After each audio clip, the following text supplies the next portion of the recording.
Hey, what's up? Hey, guys. What? No. Remember, all this week we've talked about changes, positivity, being a good human being. We can't start the show off with, hey, you. We got to... Buckles? Buckleheads? Buckleheads. So Wait, so wasn't yeah, that a movie? let's just go ahead and That was Leatherheads. talk about this first. Oh, okay. Welcome to Turn the Buckle podcast. Fucked up first time, guys. You said it within 30 seconds. Damn it. Well, what we're going to try to do from now on At is least not this say, one's not being filmed for YouTube yeah, yet. it's not say the F word in the first minute so that, they get past shit. So we can get on All right. So hard for everybody. So we can get on YouTube and make a little... We can hold it for a minute. A minute 01, it's going to be like a 7-year-old cussing when mom's gone. All right, so since I fucked it up, let's go ahead and start fucking cussing now. Just say it. Just get it out. Go ahead. No, I'll... All right, but as Drew said, welcome to the Turn the Buckle podcast. We'll just go down the line. I'm Jason Hampton. Ben Thrasher. Who's next? You gotta say your name, asshole. They can't see. Our guest does not know how podcasting works. You've been antisocial today. He waved. Oh wait, I thought you guys were going around doing the round robins of freaking introducing the host and then bringing in the guests like the main No, eventer. we're just all here. Fine. The artist formerly known as Jason Collins. We're calling him Aaron here because we have two Jasons. Yeah, we got two. We call him Jasons. Aaron. Yeah, I'm using the shootsies today, so Aaron. Aaron. See, I am too, so it's all good. All right, Andrew Yes. Drew Game. Josh Cox. Will Clark. No Cox joke. Nope. Go ahead. You gotta say hi too. Somehow I got in here. My name is Chris Crunk. And since we're using shoot names, my name's still Ben Thrasher. And, yeah, mine's still Jason. I'm still Cox. Anyway, Yeah, Yeah. you are. Middle name Loves. This was the show formerly known as the Tales of a Shitty Indie Worker, and we're gonna keep that name Oh, as that's a right here. Okay. yeah, Yes. as an interview segment. With our guest. Aaron. Aaron, Jason Collins. because Jason Collins is a Tales of a Shitty Indie Worker. Brandon Collins, not his talented brother. And at times a shitty human being, I've heard. Most of the time, Well. a terrible human being. And I guess we'll get into that too. I mean, we got so much controversy, shit. We've got probably 3 of the most controversial people in this round table right here. Include yourself 4 Oh, I've been good lately. lately. Everybody's forgotten all the shit I've It's like done. you got married. That's what it was. Yeah, Crunk had messaged us on the Twitter machine and said he was about the controversy. And we're like, dude, screw that. No, nobody here's worried about heat or not getting bookings. Yeah, he's like, I'd love to come and hang out. I don't have to be on the podcast. I'm too controversial. I'm like, dude, fuck that. So he's here. If he feels the need, he's more than welcome to chime in. Because he's not our guest. Aaron's our guest. He's just the our main eventer friend. because we needed the first episode to be really big. and he tried to And cancel. nobody else would Okay, show, and so we Dave got... said- Dave said no, so he sent me. And he tried to cancel. Yep. Yeah, Yeah. No, I texted him at 5 o'clock. I thought the thing was at 6, and I get off work at 5, and I'm like, y'all, I'm not making it today. You were here at 5:21. Yeah. It's because that Yamaha out there hauls ass. I'm gonna punch your mother in the face. His mother could take the punch and laugh just, at you. just for burping him. His couldn't. Oh. All right. She wouldn't feel it. But continue. So- Sorry. all right, so let's 4 minutes in and the train's already off the Like, tracks. come on, guys. So let's break this down. We're gonna call it Turn the Buckle podcast because that's the name we thought up and could get copyrights on the quickest, and nobody else was fucking using it. All the good stuff was taken. Yeah, that turnbuckle talk that was gonna be badass. Yeah, that I would thought be I good. done created a conglomerate there that was already Yeah. taken, but And just so you know, my wife has talked so much shit since Sunday. I came up with your podcast name. Well, Damn it. I mean, shit. Look who she married. She gets one win in life. I That's mean, funny. yeah. You're funny. so we're gonna keep the Tales of a Shitty Indie Worker going with the interview segment of our show, and then I guess what our show's become the last couple of weeks is just kind of Totally off the rails. totally off the Off the rails, rails, but we're whatever we covering need to talk about. we're covering social justice issues. We're still not doing politics. No. We're going to No, stay leave away that from out. that. No. But Hey, we did cover religion. yeah, That's right. The Speak Out movement, all the things that's been happening. But we'll just set it over there. We're covering life. Yeah, we're Yeah. covering life, and that'll be the second part of the podcast. Sometimes our guests will be with us for that. Sometimes it'll just be the host. Just depends on who the guest is. And we're If gonna- they want to stick around, if they want to leave, I mean, More than welcome, because sometimes we do get a little long-winded. and you can't drive a Yamaha after dark. Seriously, hate you. I can't make the Honda joke. Could he put reflectors on it like Harleys have? So, only if he has a little ching ching Yeah. bell. No, oh man, no, I want one of those. Dude, I want to get a little ching ching bell, and then whenever people laugh at me, I want to have a train horn. No, I want to have a train horn. That'd be so groovy. my son has one on his truck. Of course, exactly. Yeah, I don't think we can say that. What? A ching ching. I don't Oh. think you can say that. he meant the sound, Ching not the ching, not racial. ling ling. Oh! Yeah. Okay, I thought he needed to get Damn his bling Chickamauga's bling or coming out in your something. ass. So, and we're also gonna have other segments. We're gonna, Moment of positivity. well, we're gonna the Get out. Yeah, the positivity Positivity pull out. Jesus What's Christ, guys. During our Hold on, interview what with is our... that? Pause. What is what? Pause. Pull out. I'll explain off. All right, go ahead. Okay. Question. I just want to point out that I literally have no idea what y'all have planned, so that really Well, with that said, let's get right into it, Jason. Wait. Legit Start caught me the off first.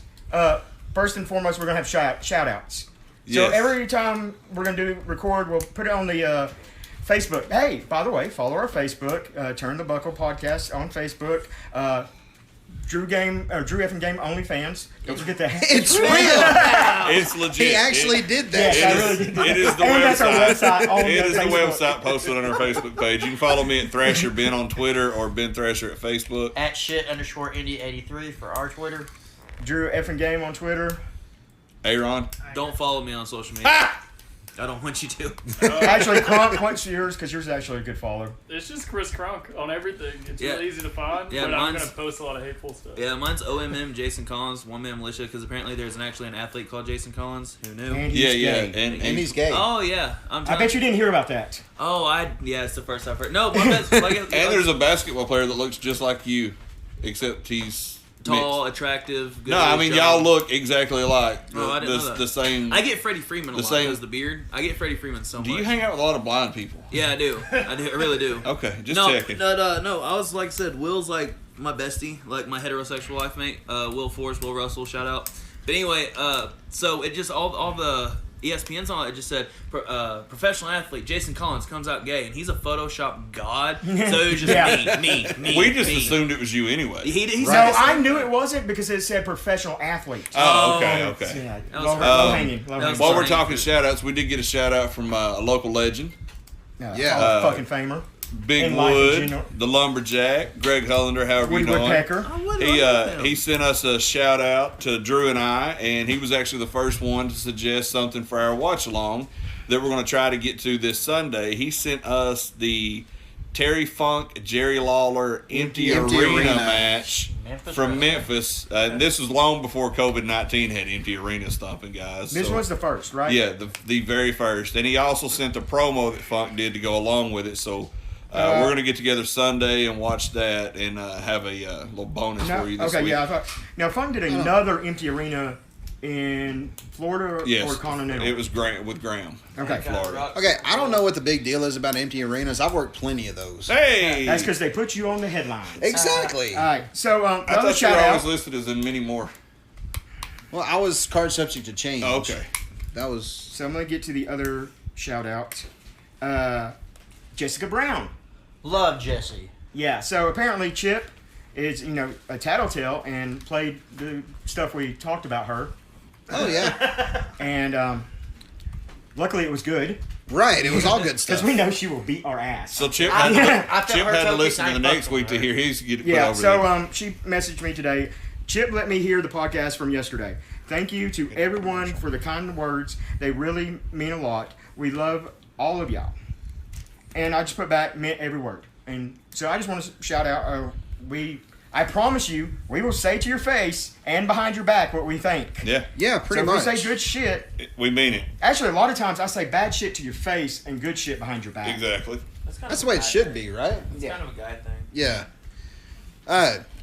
Is that the Okay, intro? normally we have a little short intro. We kind of rambled on a little bit with it being the new podcast, the new name and came everything. across. So, Oh wait, more segments. Life lessons Drew Game will come up later. yeah, we're going to have the live lessons with Drew Game. That's That's one you don't want to. That's one you don't want to miss. We're gonna have a segment about You don't have to hold a wrestling. T-shirt up this time. Thank you. About wrestling when it's done right. It That it makes- should give you emotion and not make you wonder what the fuck just happened. You get All right. into it. You gravitate to it. So you we'll- don't.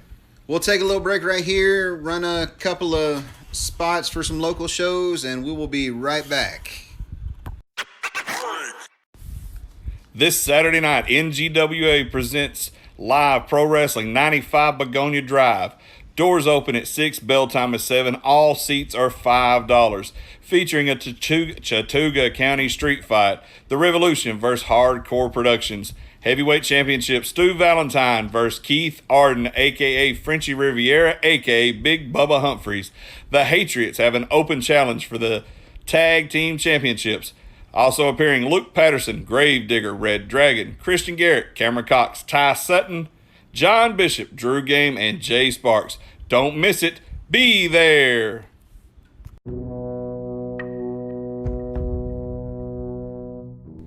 Hey guys, thanks for listening to my podcast.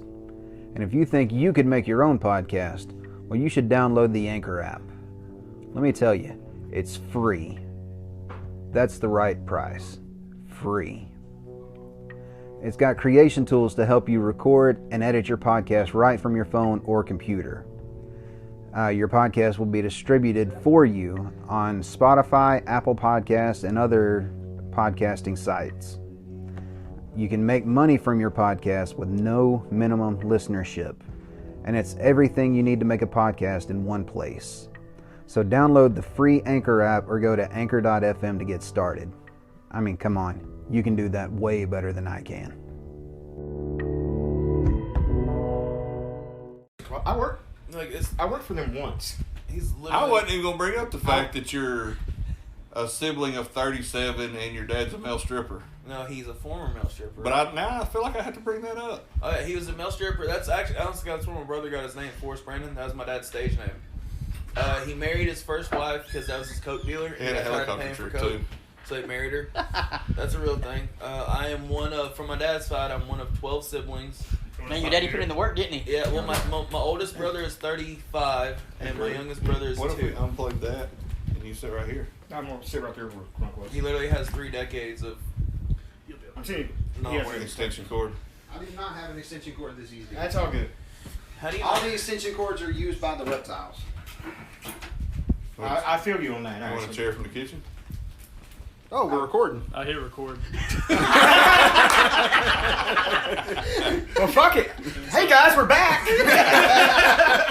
And fuck, I broke the rule again in under a minute. We have been ribbed on our own podcast, guys. Good That's the shit. best shit I ever. seen you do it, and I was like, Go with it. Chris said, "Fuck it, I want to just touch it." And I like how it was going. It's been going a minute and something, and he just told us it. I hit record, guys.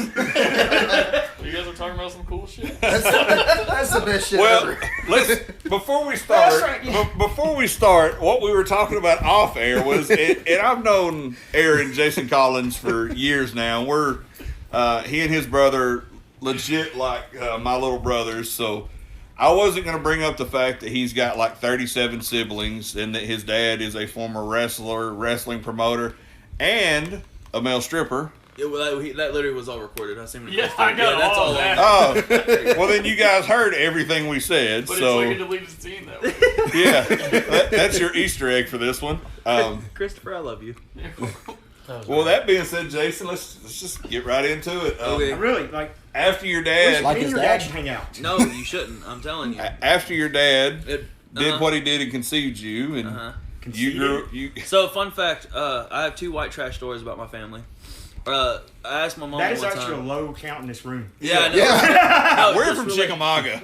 Oh yeah. So I asked my mom one time. I said, everybody knows about my mom. I said, Yeah, Mama, you're trying to collect your quick mom. question. I said, how did you and Daddy meet? He said, well, son, we worked together as cooks, and then honestly, one night I got drunk, he got laid, we woke up married, and 9 months later, there you were.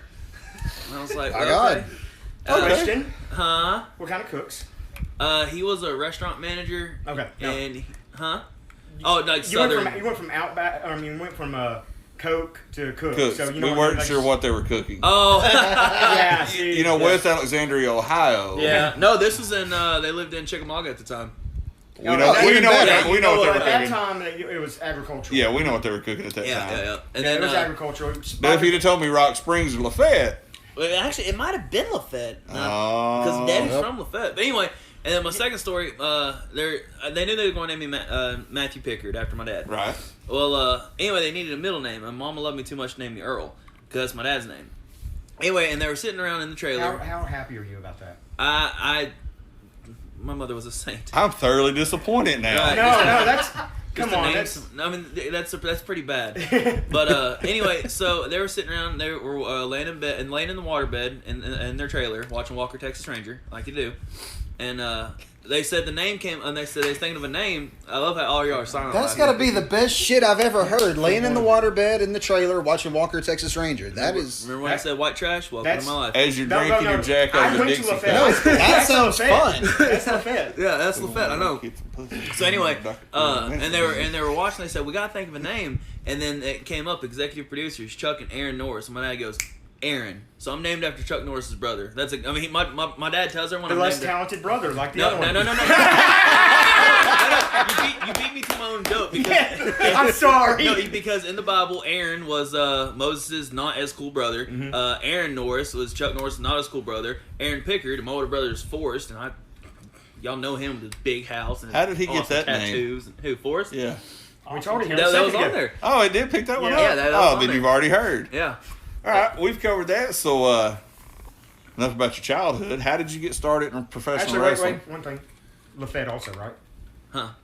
School. My brother? No, you. No, I went to Tryon. Oh. And then I got kicked out for pooping Not in a trying. urinal. And I got kicked out for pooping in a urinal. So, As you do. yeah. Had you just watched Kingpin? Well, No, super, and this, I'm going to abbreviate it. The football coach was a cunt. And, As they are. yeah, and That's back when they could, like, hit us. yeah, and my buddy Headbutting, Kalen, throw you, punching. my buddy Kalen Willingham, jokingly, he was in the toilet, and I said something along the lines of, if you don't hurry up, I'm going to go poop in the urinal. And he said, Pickard, you won't do it. And, of course, you won't do it in the South is basically an assault on my manhood. Right. And so I defecated in said urinal, and then Coach Bryant had to come clean it out. 2 days later, I got kicked out because Coach Bryant's drinking buddy was the principal, who is now the head of administration over all the entire school district of like Tryon, Lafayette, Chattooga, all That's that called stuff. Walker County. Huh? Walker County. No, because he School. jumps over to Chattooga County too. Oh, Like okay. he's over all that ish. His name's Dr. Phil. Dr. Phil Williams. We call him Dr. Phil. If y'all wonder why I have a drinking problem, welcome to my life. I'm not kidding. And just so you're clear, defecate means to take a shit. What is a drinking problem? Huh? Nothing, never mind. No, I had hold on. No. It's only a problem if you spill it everywhere. No, I was just. I told have us- spilled more vodka than most people have drank. Yeah, Let's be real. That's You true. spilled more vodka really is. in Josh's cup. I than know most your people. roommate Oh, very my well. God. my room. Oh, that guy. You cannot live That with guy. David Young and not have Right now, a I'm drinking not problem. kidding you. Right now, we have two 12 packs, 2 bottles of Jaeger, Jack Daniels, Jim Beam Honey. He's gotten really into Long Island iced teas, so we have 3 different mixes for Long Island iced teas. What else? Basically, what Drew has in his car right now. But So you're almost No, out. no, no, actually. yeah, I'm almost. Yeah, we're running low No, this week. So what you're saying? It's a Tuesday night at Dave's house. I didn't come drink with y'all. No, you don't. You couldn't Stop. hang. No. No. Dave. I didn't say I could hang. You have There was to. nowhere in You there have that I say I to. can hang. You have to Couple have. crates. You have to have a pre-pickled liver to drink with David Young. So the other day we were drinking like you do, and he said something along the lines of, said, Aaron, what blood type are you? And I said, that's not a question you should ask your friend while you're drinking. I said, but why, buddy? He said, well, I'm O negative, and I found out that I can, I can give my blood to, anyone that needs it. And I said, well, I'm O positive, which means that I'm compatible with literally anything. Yeah. And he said, oh, good. So that means when I need a new liver, I can come to you. And I looked down for a second. And he said, Wake up in a bathtub full of ice. well, he said that's basically crashing your car and getting in a less crashed car. And driving off. Yeah, I said, yeah. That wouldn't do you any good, buddy. Yeah, it was good to see David RCW a few weeks ago. We tied one on there after the show was over. Well, he tied one before, after, during. Yeah, he had tied a few by the time he got there, but it was always good to catch up with Dave, and he brought some stories back to my mind that we told on the podcast. So that's always good times. But Let's get back on track. So let's do Yeah, but wrestling. anyway, more about me. How'd you get started? how did you get in the crazy world of professional wrestling? Well, I had a terrible childhood, much like we were talking about. And you use this as a coping mechanism, right? And I wasn't Technically, old enough if to you- drink yet, so. No, honest to God, I met Forrest, my brother, whenever I was 14. Moved to Georgia, and that goes back to the joke of you being one of 38 siblings. No, It's not, I have- It's not that many, but you do have a lot of brothers I and have sisters. I have 4 siblings I haven't met. One of them died before I got the chance to meet her. I have several. Like my dad's so friendly. But anyway, so I moved here, and I finally meet Forrest, and he had been managing Jacob Hayes, and Fuck Jacob Hayes. Yeah. So anyway, and he was a manager, and he was also a wigger, which is so fun. But anyway, Jacob was wrestling at OCWA in Tryon. Bottom of the hill. Bottom of the hill. We'll get to that later. Down the hill. Yeah, so Down he was the down the hill. Anyway, and he said that they were running a training class up there, and I was like, yo, I'm 14 years old, and he's like, oh, no one's gonna ask, just going with me. And I was like, surely to God, a professional organization. So March 7th, I started my first day of wrestling. Legit, and this is how professional the show was at the time. My first day of training was March 7th. My first match was March 10th, 3 days later, because the dude was like, can you bump? And I said, what's a bump? And he said, take a front flip. He didn't tell me to tuck my chin, nothing. Who was this trainer? I don't know. I couldn't tell you his name. He was there for 2 months, and then he got kicked out, and then Hardcore Productions took over. John Arden and Billy Love. So this was before Stupid was there. Way before Okay, Stupid okay. was there. Billy Love is the unsung hero. I think he's probably one of the greatest minds I've ever met in the I business. love think Billy Love. And John, dude, I love John because he doesn't go out there and try to have a technical wrestling match. He flicks his titties and punches people. John does what he does. Yeah, he does what he does, and he does he it gets well. over. Yeah, Yeah. exactly. So anyway, and then I went from them. They taught me basically how to bump and how to do the moves, and I went from them to Michael Cross. Michael Cross taught me how to wrestle and where to put stuff, and then from there, honestly, I went to you and Woody, Ben Thrasher and Woody. Pronouns, pal. That's a professional Hey. there. Yeah, and then from there, basically, I became David's bastard kid. And you guys are the ones that taught me how to survive on the road and get people to buy you stuff while you're out, Psychology. and then where to put stuff in a match to make it make sense. Finishing and, you off. Yeah, but you polish yeah. it. School. Yeah, that's what we Yeah, call it. You're exactly. finishing Yeah, school. that's what Yeah. we always there's always your trainer, but then there's Who probably that didn't teach you shit. Right. but how to take a bump. Like I said, and Billy and John, they really did teach me. I really feel like I don't give them enough credit whenever I talk about it, because I know I did another podcast around here, and I mentioned them for 5 seconds, and afterward I was like, man, they spent 6-7 months, twice a week, every single week, put me over. But Cross moved in with me. And speaking of, we'll get back to the Cross in a second, but speaking of Billy Love, John Arden, Frenchie, Yeah. you got to think all those guys have been going since the original NGWA days back with Yeah. Sonny D or Whenever I started wrestling in 2006, John had been in it 16 years. Danny D's. Danny That's it. D's. And So then that's- they all transferred that over to Rome and Dillard's. Yeah. And Dillard's was so good it actually become a developmental territory for Wildside, who at the time was the WCW developmental territory. And to this day, John, Frenchie, and Billy are still going, and you'll either get them as Hardcore Productions, which I love the gimmick. I love the gimmick. Josh Haight, love him in it too. Yeah. Or you get the Centerfolds, and any version that you get of those guys, you're not going to go out and have, like you said, a 5-star Mac Classic that Meltzer's going to put over. But I promise you, the people in the crowd are going to be entertained throughout that whole match. Frenchie's got one spot that I love, and I hope to God he still does it. Jason, you still work with him, so I'm like, Frenchie would always do this spot to where he would start stripping after something, and he would take either the purple nurple titty twisters or a chop right in the titties, and he would scream like a girl. Oh, that like high-pitched that thing every high-pitched time. scream, Yes. and would do run around the ring rubbing his chest. And with Kenny Art, it was the best one because Kenny would reach in his towel and act like he's got some oil or something and rub it on Frenchie's titties. And you got these two big old guys sitting there rubbing each other, and then they look and realize what it looks like. That's and right. then be like, no, it ain't what you think. It's just little things. And that killed 3 minutes of a 10-minute match. Yeah. Yes. Back over, Yes. and Yeah. no bumps. Exactly. The little things. Oh, she just got ran over. Sorry, we got something playing in the But I background. agree with you. And I looked up in I this one agree with you. Asian So we're girl. talking about That how long whole they've been group going. Yeah. don't get the credit they Talk about deserve. The magazines I just brought in. Reason it's 15-year PWI From 94. and then They're Was both it right here. 96 They're or both right 90? here. It's a 9. It is the It's at the bottom. It's old as hell. Which one was that? 1996 Pro Wrestling Illustrated 500. Yep. And But the Shawn other one- Michaels is number 1, And the Giant is number Giant 2. is Is number 2. Yeah. But I bought those because there was another magazine with it that had the arena reports in it, and it had Rossville, and then Athens, I think. Uh-huh. And it had Big Bubba Humphreys, and I've never seen Big Bubba Humphreys in a magazine. But he also had John Humphreys, Yeah. and it was John's first. That's when they were doing the Oh, yeah. when they It were was doing the his- overall game. yeah. Yeah, okay. So I gave that to Frenchie just because you give back to the old asses in the locker room. And they That love means give stuff shit to like me, that. guys. But anyway, All right, so Cross to- moved in with Cross you. moved in with me, and whenever I say I was at the building every day, because at that time my dad had taken over the show, and so we had keys to the building, and I lived half a mile from the building, so we were literally at the building every day, or we were in my backyard doing like chain wrestling or like, because he said he never liked if you can bump on concrete, you can bump in the ring. But he did say bumping on grass isn't ever going to kill you. So, I mean, we would run, like, spots in the grass to where, you better know how to fall.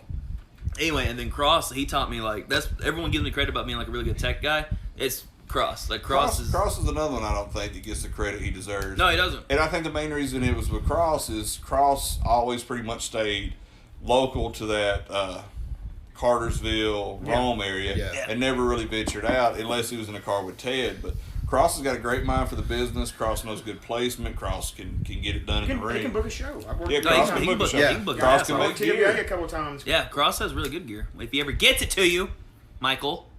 Just do what I do. I just Go hope down he's there and go down there the same day with cash in hand. No, that's how I get it. I'll either show up to hang up. Anytime I need anything quick from Cross, I just showed up and I was like, "Where's your wife?" In the back. Measure me. Measure me. She'd measure me, and then make sure every measurement was correct, and then Yeah.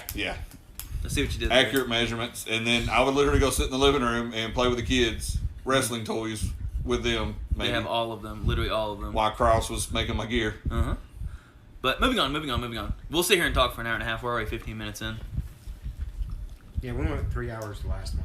Yeah. and Jesus. didn't cover anything. No, we went like 3 hours. We had to cut some stuff. it was The 3 hours. first one I did was 2 hours and 30-something minutes. Final product was 3 hours and 11 minutes, and I cut out like 30 minutes. Jesus. Okay. Because we Drew gets our figured track this out that like we're an old married couple. Well, you'll Yep. get you guys will both respect this. We actually defended Jaden for an hour and a half. I love Jaden. I don't see Uh, anyone says anything. with negative everything about that went on the weekend before that. We spent the whole first it. You have to Iggy me on first that half of the later. show. But put an ill-advised meme out.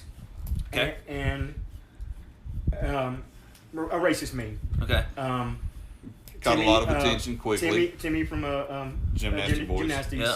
said, "Hey, I don't work here no more," and it got picked up by a Trevor lot of Aon black canceled wrestlers, same day. and it should. Oh, Trevor's so good. Yeah. Yeah. God. I've worked him once, and he kind of explained his gimmick to me, and I was like, all right, that kind of makes He's- sense. is And then he like real when we were life? out there, like when we got out there, and he started I started seeing it in action. I was like, oh, okay, that's fire. Good job, person that just dropped something in the background of our podcast while we're recording.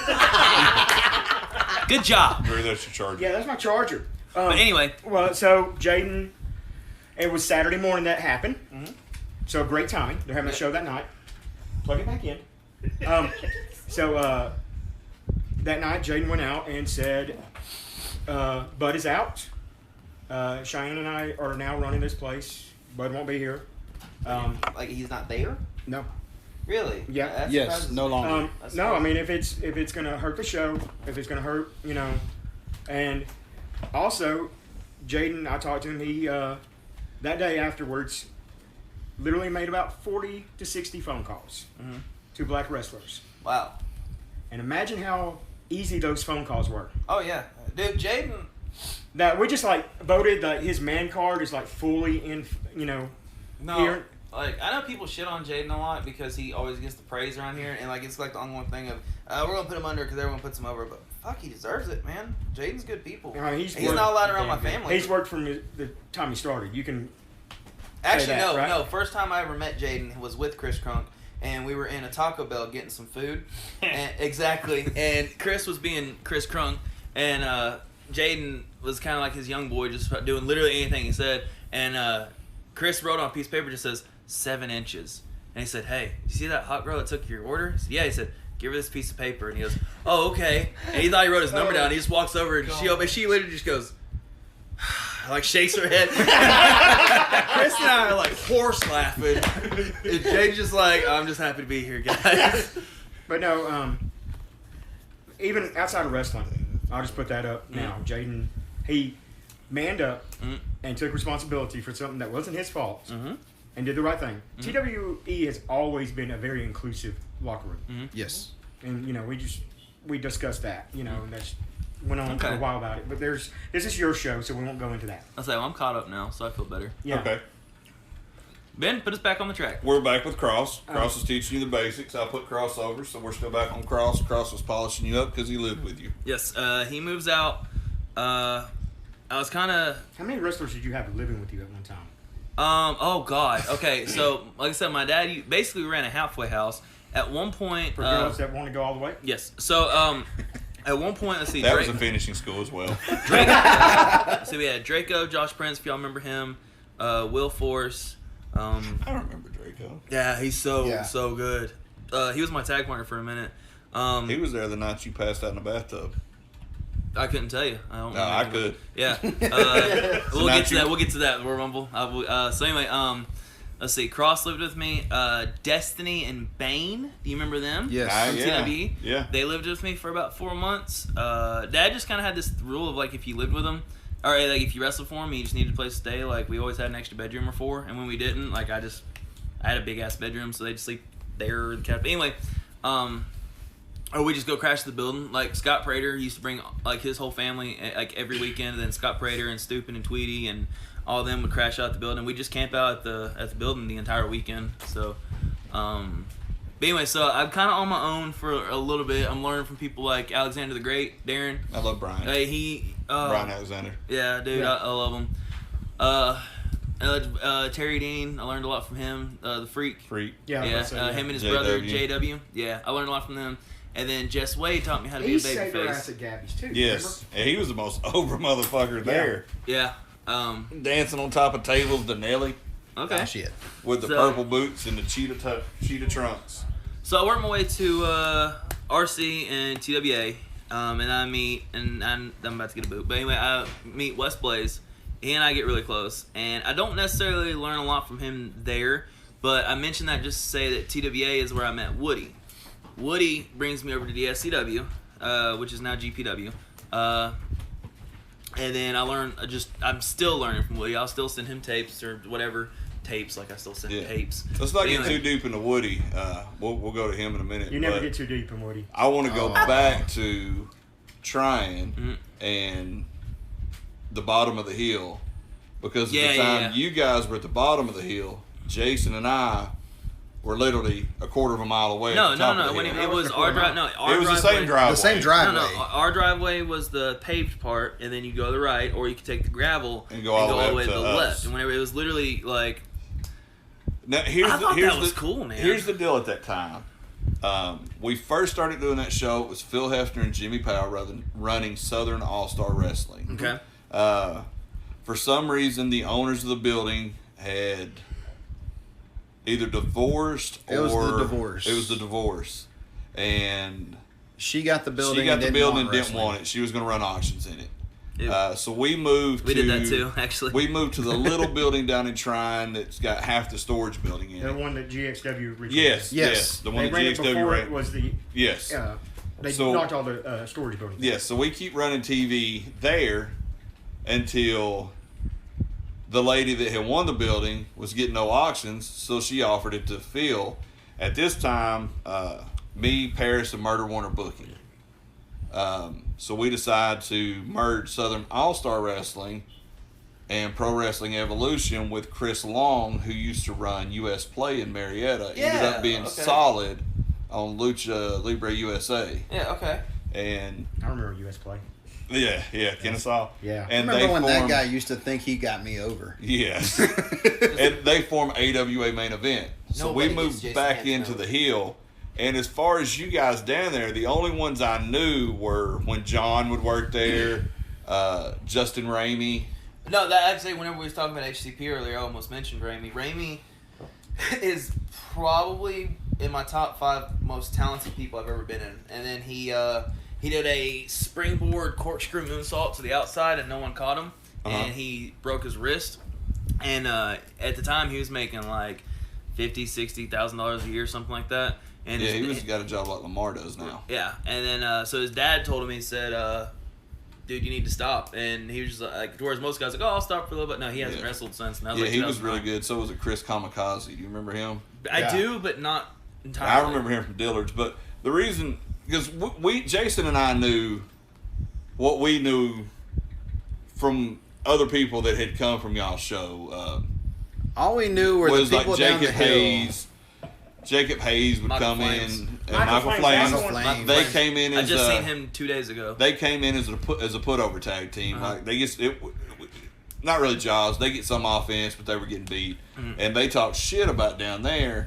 And Those guys down there, they don't know what they're doing. They're complete you've assholes. been in the red building, though, right? Yeah. Okay. You know when you walk in the front door, the ticket window and concessions was here. Then there was an office off to the left. Yeah. All right. That office was mine and Murder's dressing room, and that's where we would book. And Chip and Jason would dress in there. Chip Day, and everybody else kind of had their own dressing room. So once we got done, we'd go over there, and he kind of had the shit was going through the locker Hi, room Rebecca. that there was heat with us and those guys down there, and never knew any of that. So, from your understanding, what was it like Okay. for you guys down there? So, and the only thing I remember about it was we were the only show in Tryon at the time, and there was a show up there. You guys were the third show that tried to run up there.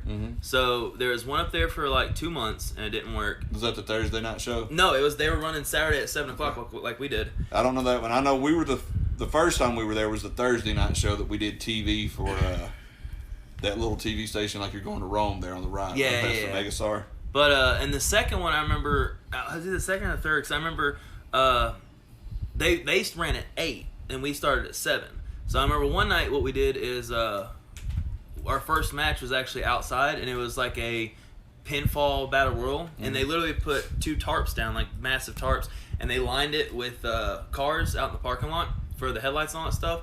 And it was just big ass, just hardcore match out there, and it was complete shit. But you would see cars start to go up the hill, and they kind of look down like, okay, and they turn back around and come back. I don't know if it was like that looks cool So was that or your dad's idea? yes, it was. He's And a hell of a promoter. no, Yes. no, that's what I'm saying. And like they either like we're either in the wrong spot or they're already doing stuff. He's a What the hell? carny motherfucker. Well, Dude, no, I want to he- hang out with this motherfucker. I know when we left the red building the first time, when Jimmy and Phil quit running, and we went to the small building that has storage buildings, there was shots taken on TV, and we were instructed to take certain shots. Like we were still Southern All-Star Wrestling.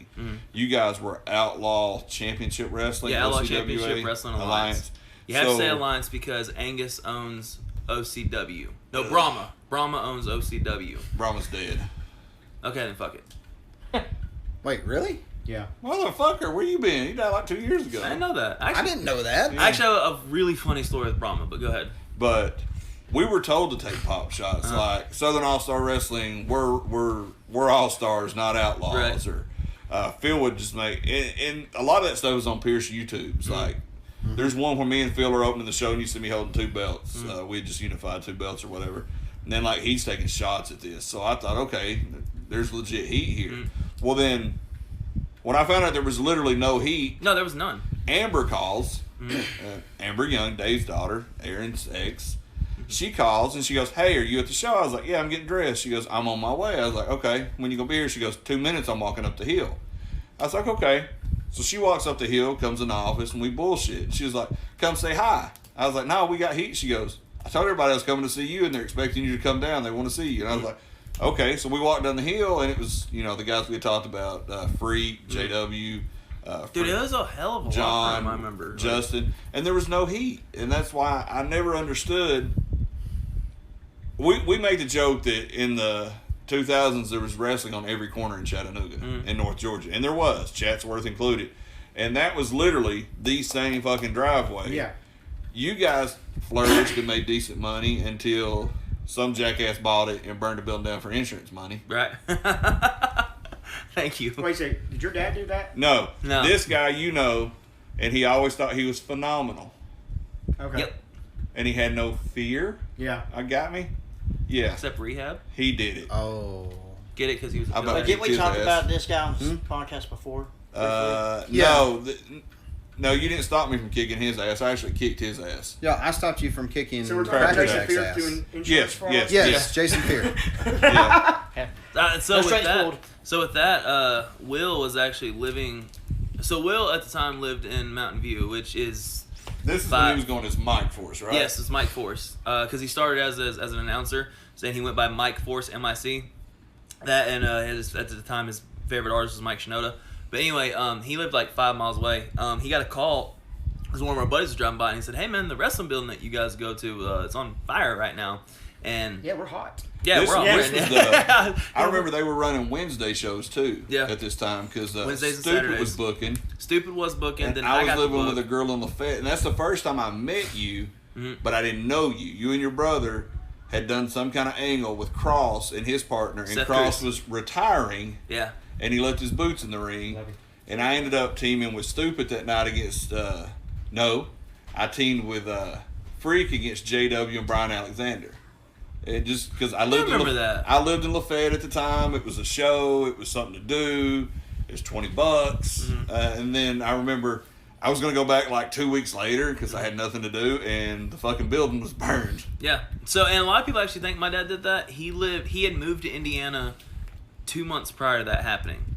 That's why everything happened, because Natalie, his wife at the time, they went behind her back on everything. And like, man, I don't know how they did it, but basically a corporate takeover was the only thing I can put it to, except for as a shitty outlaw show. It was great, but by that time it was a shitty outlaw show. But anyway, they ended up buying it, and Dad had already lived in Indiana, and yeah, like less than 3 weeks after they bought it, it got burnt down. That's why everyone thought Dad did it. And I think y'all were still running. Actually, I know y'all were running after. I left before the show shut down. There was some heat with. Talking about Up the Hill? Yeah, there was Yeah, some we heat. ran There was for- some heat Yeah. there with me and the. There's heat with you in the promotion? well- and you end up leaving? Well, Nuh-uh. listen to this. I did the right thing this It's time. actually He did legit. the right thing. Chris Long is the guy we talked about, and he's dead. And I hate to talk ill of the dead, but he's Oh, a is sorry he? fucking piece. Dude, he died like 6 years ago. Well, you We're know, as up You as were even with dead me when we people. found out he died because I called murder and he said, "I hope he fucking rots in hell." I'm just like hearing good news over again. Anyway, this motherfucker was a bouncer at a club, and he thought he was a badass, and he talked shit to the wrong person and ate like 8 bullets. So he died. I'm not But letting any- that. That's tragic. But anyway, That's a terrible he thing. had- Hold on. Did you say he ate bullets He because ate he's a eight- fat ass? no, he ate 8 bullets in the fucking chest. Oh, I thought he was hungry or something. No. God, that was funny. But he had a money mark named Floyd. Why did that Money make me Mayweather? laugh so hard? This Get out. black dude from Atlanta is all I know. And then Floyd paid us very well. And then money started getting to where it wasn't there. And I was getting $75 a night to go to Tryon, Georgia. It got to where he owed me like $400. And I was like, look, man.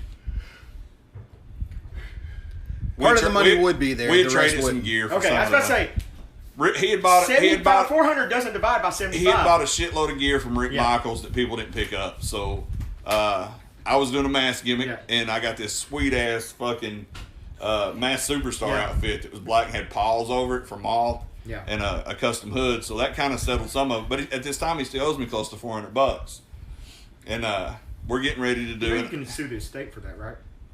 Oh, listen, hold on. I got my money plus then some. Okay. So, me and Bobby Hayes are fixing to do a program, an eye for an eye match. Right. And so it keeps going on. And like this night when we're setting it up, there's no money, and I'm pissed at this point. See how everybody just lays back when Ben starts a story? Have So- you noticed that? Well, So we I- know how it's going. Yeah. So I call Chris, and he's like, "Well, you're the champion, right?" I was like, "Yeah." He goes, "We'll take the belt and we'll square up at the before the big show." I was like, "Okay, deal." So I take the belt home, and it was a mismatch belt. It was Dave Milliken made the belt. It was one he threw together one day when he was bored. Clint had got the belt. It was all nickel. This main plate was the NWA Western States title, and the side plates were the UWF TV title plates, the real weird rectangular ones. And I was like, okay, so money's not there. I say, hey man, I'm not coming to the show until you fucking Western give me my money. So money's not there, so I don't go. Jason don't go. We're literally walking into Texas Roadhouse as Murder One calls. And We cuss each other the fuck out, hang up. We have heat for a couple of years. Go about my business. Well, we start working for Roger Cantrell, not that Roger Cantrell, at GPW. Him and Murder and Wheeler become business partners. So I'm down there one night, and it's me and Adam Jacobs and Nick Ray Page, Tank and Iceberg sitting across from us. So I'm digging my shit out of the bag, and that belt's there. And Iceberg says, "Damn, let me see that." If anybody knows Iceberg, you know he's a big belt mark like I am. He goes, "Let me see that." So I show it to him. He goes, "What are you doing with it?" So I tell him the story. He goes, "Well, when's your deadline?" I said, "It was last Friday." And he goes, "What are you going to do with it?" I said, "I'm going to sell it." "What do you want for it?" I said, $600. He said, "Can I give you half this week and half next week?" I said, "Okay." So I sell him the belt for $600. So I'm good. I got my money, right? Right. So Iceberg, being a belt mark, there's a big community like tape trading. He ends up trading this belt or selling this belt to Russ Miller, which you'll remember Russ used to run with the Professor. We used his world tag titles. Wow, the Professor. I ain't heard that in a while. So Russ, He actually messaged, when we did talk to That's what I Leroy. thought. He said yeah, Will because he asked Yeah. about some questions. I remember that. Yeah. Yeah. Okay. So Iceberg cleans the belt up, details it, gets a nice polish on it, or Russ does. Russ posts it on sale on eBay. Clint buys the belt. So Clint's got the belt. He cleans it up, shows it around for a little bit. He's got it on eBay trying to sell it. His dad, Clint's dad, was at the time a sheriff in Walker County, or maybe it was the city of Lafayette. Either way, he calls Clint, asks if he's got a belt for sale. He says, "Yeah." He goes, "Pull it down now." He said, "Why?" He said, "Just pull it down now." So I'll tell you when I get home. So when he gets home, Floyd, the guy that was actually the money guy that we've never met, we knew nothing about it. We always thought it was Chris's money, shows up at Clint's house to get his belt back that was stolen. Ah. There's no stolen. I had a bill of sale on the belt from Chris Long when he reneged on the payment. So I got the belt, got $600. Bird got it, traded it for a set of tag belts. Clint got it and had to give it back to the guy. So, having a money mark like that, I've always said, wrestling's the easiest one to, launder money through. Mm-hmm. Oh, yeah. Yeah. So, if we ever open a promotion, I get to handle, never mind. We'd already said we'd give it to Julie. Yeah. Your wife's getting all that, man. I'm not kidding you. Julie's my personal banker. Yeah. Drew Game's wife. If I have anything wrong with my finances, I call her. I'm like, "What did I do?" And she said, "Well, first off, stupid. You spent too much money. You have a drinking problem." You buy too many Hondas. Yeah, I fucking hate you guys. I wish we were telling a story. I was going to say Rebecca saying the Honda thing. Oh yeah. If she walks back through. But yeah, Julie, no, she always I know she's changed her password since, but So my password has been Julia's number one, Drew's hot wife, yay Julie, Yay, Julie, I like better that than one. what you have. She always puts herself over. It's always. Look who she's married to. No, I know, and everybody just sees this like librarian-looking banker girl. no, right? she's a hyena. Yeah. She's a freaking hyena. I'm telling you, man. And she pops me so regularly. Every time she changes my password, it's always something to where, every time she sends it to me, I'm like, that was good. I hate you. I love her so much. No, and she won't do illegal stuff. Fuck. Yeah. I'm on a show with Enzo Amore this Friday. Chris Crump with an ad lib of the Hey, entire podcast there's my season. wonderful, kind, always nice to everybody daughter. Yeah. Wait. That sounds Where's about Abby? right. I hate you. Where's Abby? All right, there's two things I love in this world: Jesus and Harley Davidsons. And I pull up on Whoa. what? You didn't mention your son. Wow. Yeah. Okay. I mean, I understand he's 100% just like his mother. Yeah, we'll get that in a little He while. just looks like you. Yeah, no, I've never had to change my Harley's diaper. And I will say, that thing spent more time in the shop than the road. I But say the last 3 times I've seen you, you've been on a rental bike. mind your business. So anyway, I love my Harley, man. I adore it. It's gorgeous. I love this bike. And Drew, first time he sees it, he goes, "Wow, that's a really nice Honda." I'm like, "Oh, you're so funny." He tried Anyway, pulling a gun on me. I did. I pulled a gun on him. So And I was like, this is not the first time a gun's been pulled on me. No. Not a gun pulled on me in Dalton. No. Not a gun pulled on me at the Dalton Fair at a wrestling show. this is not the first for any of that. So anyway, I get here and Drew's loving, wonderful. so kind, heathen. Meets me at the, like, I'm parking, I put my kickstand down and shut it down, and she's meeting me at the driveway. He's like, wow, that is a really nice Honda. I've never seen one in person. I'm like, okay, you're Drew's kid, aren't you? Good parenting there. No. And then she's like, she calls me. She's like, Jason bought a Honda. No, So I yeah. own a Honda Shadow now as well, just so that way I'm like, haha, now the joke's That's the wrong. Harley, right? Yeah, and then she's like, you can't make that joke. Use Yamaha. You guys are adorable. All right, Get back on so track. All right, let's go back. let's hit to Woody. You had started talking about Wood and DSCW, The so things that brought you away that from. shit shows. Yeah, so, And then let's transition that into your time with Empire. DSCW, where I first met you. no, that's exactly where I was about to and then transition. Empire. You're running Was Empire. I was at DSCW, me and my brother were tagging, and they brought you in randomly, and I'd been there for a couple months, I'd say. I just done the Crazy 8 for AWF, and like I was like Woody was really spending a lot of time working with me. He brings you in, and I remember my I'm sitting looking out the two-way yeah, window. you're sitting there watching that two-way window, and my brother walks up and he said, "Hey, Ben, nice to meet you. Never met you. Heard He a lot sits about in you." my lap. Well, yeah, okay. Well, again, if you know my brother, he said this is a conversation between two grown men that's never met. My brother just walks over and sits on this dude's lap and he goes, "Hey, heard a lot about you, mostly about your penis, but I've heard a lot about you. I thought you'd be smaller. I thought you'd be smaller." That's what he said. Yeah. But anyway, and then you were you were at Empire at the time. I think you were booking, I believe. Yes. Anyway, so we have our match and it didn't suck. And you're like, "Hey, how do you feel about coming in and working Empire?" And I was like, "I love that idea."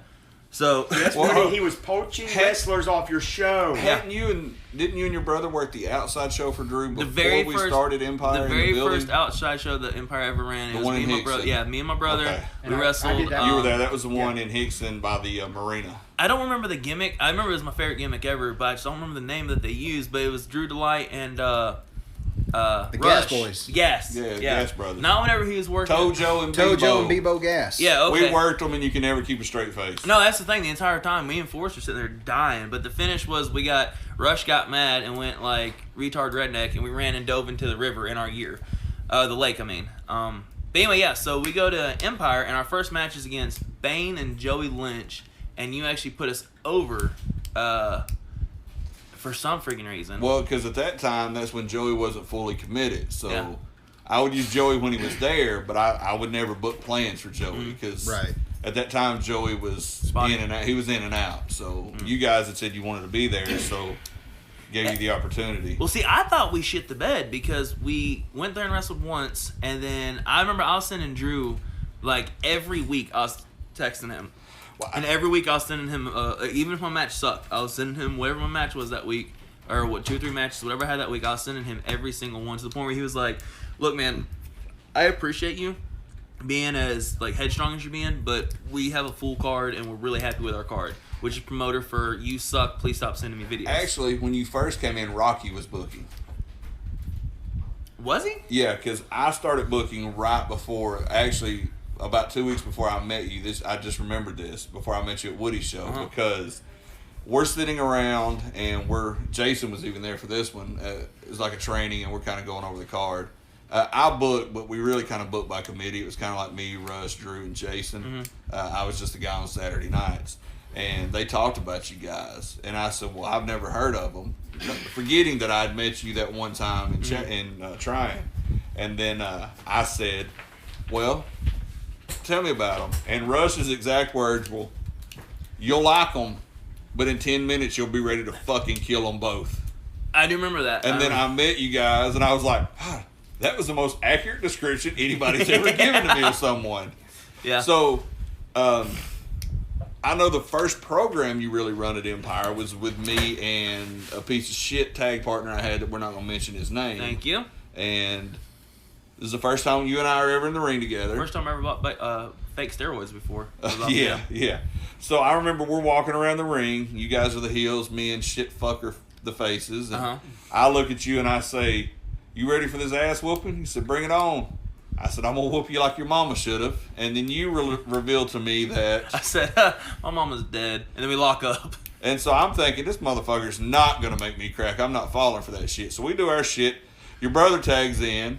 the first thing he does is has me pull him in a headlock because he cannot quit fucking laughing. And I'm like, what is so fucking funny? He goes, God damn, you talking about his dead mama. I was like, she's not really dead. He goes, dude, she's deader than fuck. He is so dead. And I was like, what? So he shoots me off, and it was a shoulder tackle where, of course, Brandon's supposed to fucking bump, and I bumped.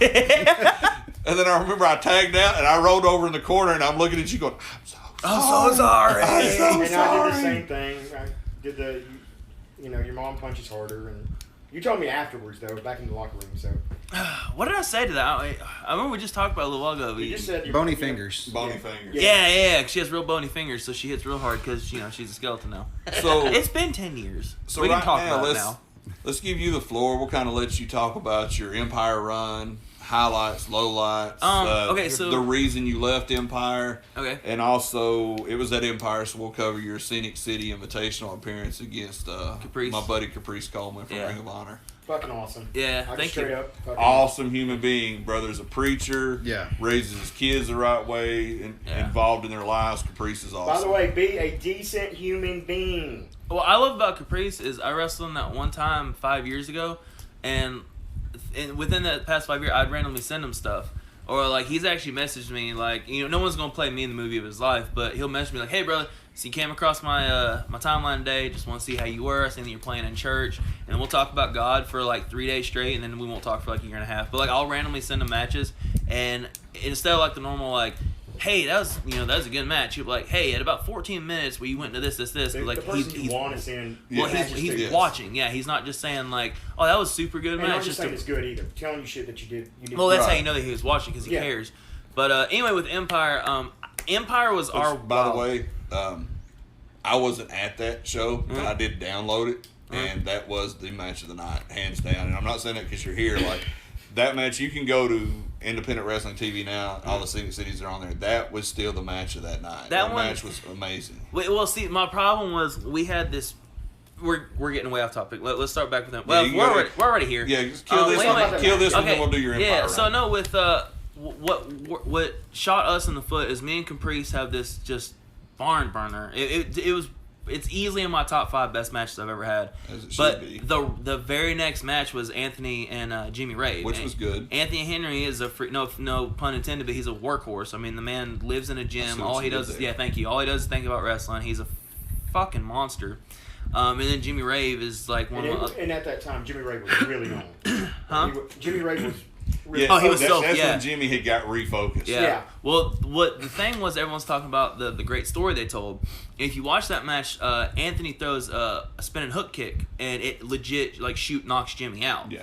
And they're trying to wake him up, and that was all a shoot. And I remember Shaggy was there, and Shaggy was like, "Man, that story at the end where he faked it." I was like, "No, dude, he was sleeping. Like he was dreaming, bro. Like he was done." And he was like, "Oh, wow, that was awesome." So. As far as like match quality, I would put that against anything that happened in the entire tournament, no problem whatsoever. But we just had the unlucky draw of like Anthony and them were right after and us. A perfect accident happened. Exactly, it was the perfect storm. I mean, I'm not taking away from the match; it was fucking But no, like you fantastic. said, they got that like gift from God right there. Exactly, And that just so- happened. You know, like when you Yeah, get and you accidental expected that color from or those something two like that, guys, that just- too. Yeah, You know, I knew they were going to kill You it. expect it from those two guys because they've wrestled before. The reason y'all stood out to me so much is because you'd never even met Caprice. I never. Okay, so I was flipping through years ago. And I had fallen off Ring of Honor. I hadn't watched it since like AJ was there and stuff. Right. So I'm flipping through, and it's wrestling comes on. I don't know anybody, but it was CNC Wrestle Factory, Caprice and Cedric Alexander. and they were wrestling Red Dragon. Mhm. And I never heard of any of these guys. And I watched the match, and it was like a 20-minute classic, and I was just enthralled. Anyway, so I meet Caprice, and I tell him that. He goes, "Okay, so you actually watch my stuff?" I'm like, "Yeah, dude. Like, I literally can tell you anything you've done for the past 3 years." And he said, "All right, so if you don't mind, I'm not trying to be rude, but like I don't really know what you do, brother." And I was like, "Well, here's what I have, in mind. Tell me what you think." And I was like, they're right, blah blah. You can shake and jive right there, blah blah blah. You can fake the sky splitter. He's like, "Did you say splitter?" I said, "Yeah, that's what you call it." And he goes, "You do watch my stuff." I'm like, "Bro, I realize I Shout out sound to like." Dan Wilson on that one. That Yeah. come from Wildside. Yeah, and but he, like I said, That's he- the one thing you always do. You've always, and I've seen you call a lot of matches, Mhm. and you know the other person's. if I don't know who I'm, like if I know who I'm wrestling, that's why I like to know who I'm wrestling. Like I love just showing up and calling it, but like, if it's a match like, you know, the Scenic City Invitational, like I do my homework, and so that way it's not. Ray's the same way. Well, Yeah. Ray knows, like, he'll call spots for you that are your spot. Yeah. Again, on that one, the match you managed Ray at that Scenic City, match of night one. I don't care what anybody. I was there live for that one. Him and Joseph. Yeah. I was there live, best match of the night. I just happy to be there with my friend. But not only you do That's that legit. with, you know, you say for the Scenic City or anything else, but I did it whenever I wrestled. you did it 2 weeks ago when you wrestled Dorian Crow in the cages. I went back and watched Dorian's stuff. He went back and watched his stuff, and literally, I get there, we get to finish. Aaron has some issues about the finish, so I go out and do it myself before the crowd gets in to make sure he can do it. I'm scared of heights. I didn't want to climb over the cage. He had to climb over the cage, so I climbed the cage to make sure he could physically get What out. did you get to climb for you? I did. Tyler wasn't climbing it. I did it. Tyler's was not. there. Yeah, that's a real thing that happened. And then I go back, and here's when you have a guy like Jason who gets it, and even with Crump, when I've had to agent his, or Jason, and even you, Drew, pretty much it's like, here's the finish. Get there. Let me know if there's anything big I need to be looking for to Iggy the ref on, because Yeah. you guys know how to put a match together and how to structure a match and where to put your stuff. And so literally I go back and he goes, hey, we're done. You want to hear it? So he calls the whole match to me, and I was like, I don't want to know the whole match. Just tell me if there's anything I need to Iggy the ref for, because I still want to sit back there as his Enjoy it. producer and enjoy the match for the art that they're creating. I've always been that way. Crunk can tell you when I was booking TWE, I would sit right in front of the monitor and wouldn't move, and I watched every single same match. thing. And I would We and had- never I mind. take notes, and I would take notes. I'd be like, I love this. Let's work on this, or let's put this here.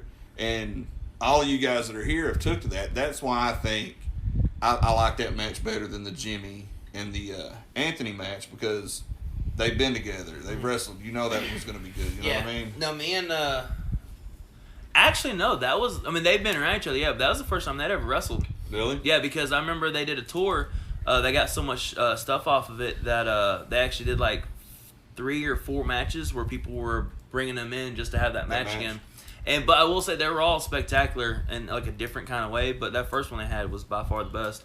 But yeah, Caprice, I can't put him over enough. He's just an amazing human, an absolute child of God. I mean, he just. That's what we're trying to put over more in this podcast too. You know? Yeah, being a Be a good decent person. human. It used to be being a decent fucking human being, but we're gonna take the fuck part out because Just sooner be or a later decent somebody will human just being. use that against it's swearing. So just being a decent human being.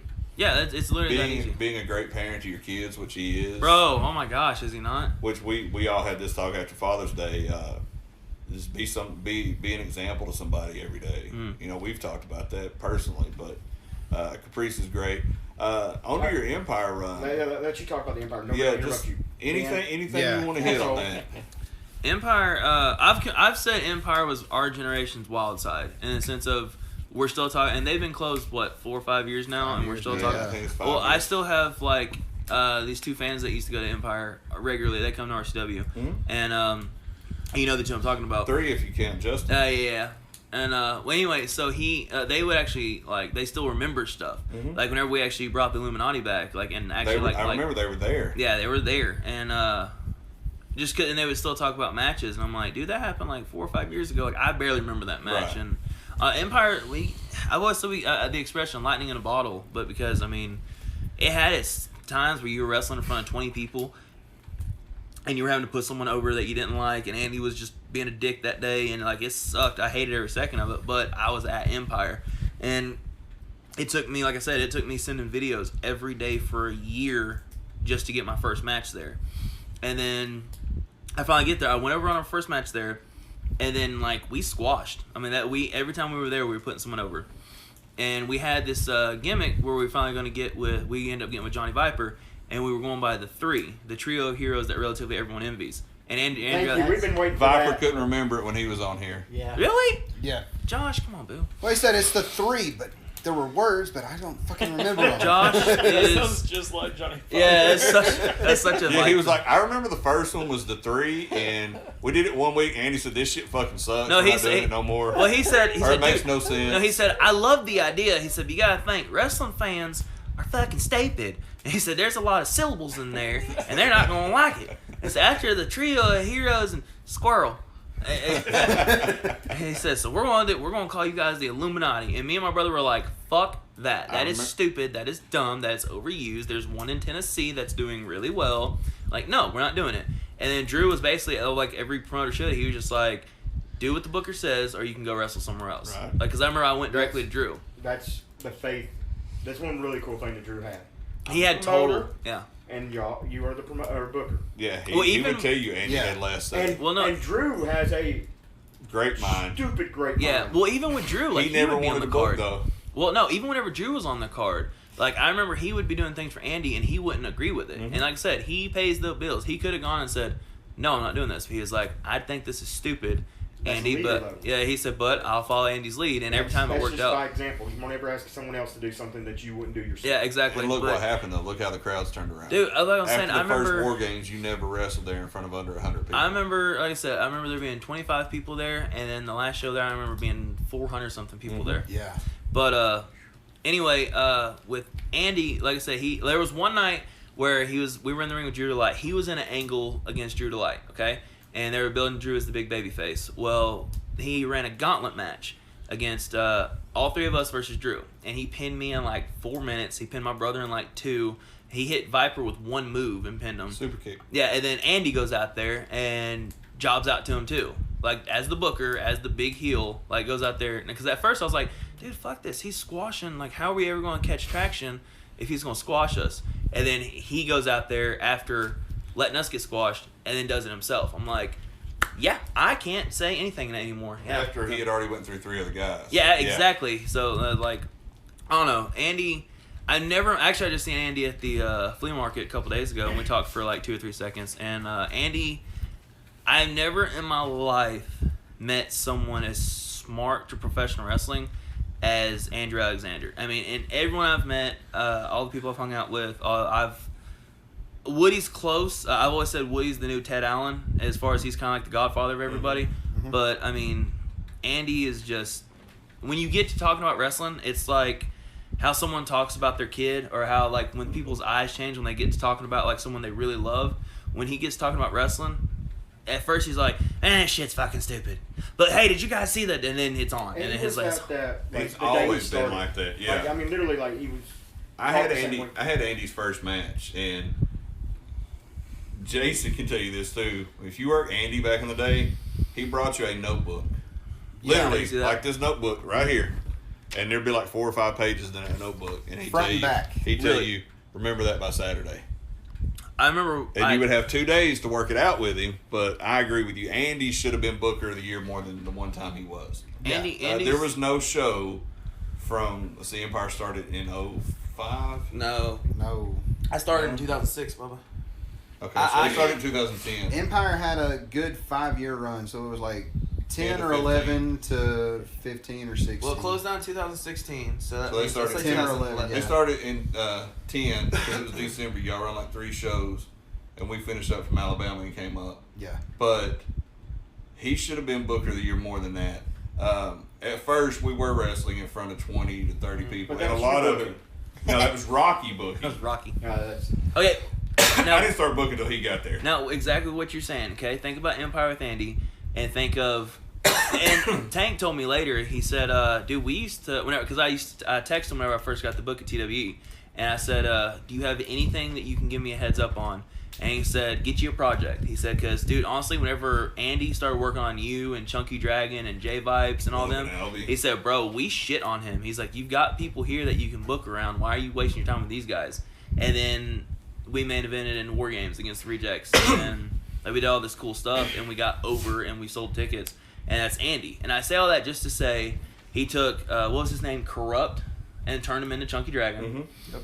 He took me and my brother, who were 140 pounds soaking wet shitbirds. He had a thing for Chunky Dragon for years though. He liked him when I was booking TCW in Graysville, Tennessee. He would always take up for Chunky, and then when Chunky showed up at Empire and Andy got the book, right then he was grooming. He wasn't ready, and Andy knew he wasn't ready, so Andy didn't push him until we did the first War Games. Yeah. And the first War Games was the Rejects versus Empire Elite, which was me, Rush, Drew, and Chunky. Yep. and Chunky was the last guy to come in. And I watched a video of this the other day. It's on Pierce's page, but when Chunky comes in, the place goes fucking crazy. Yeah. And like he's hitting cross bodies off the top of the cage, and the finish, in the War Games is you gotta. He's throwing all those chops, and Andy actually had a gig and was trying to gig his chest to make it look, even better for Dude, him. he spent 3 months putting his chops over. Yeah, and then once it was over, he chopped him like 4 or 5 times. Andy's chest is covered in blood, and then he pulls back for the big one, and Andy quits. Yeah.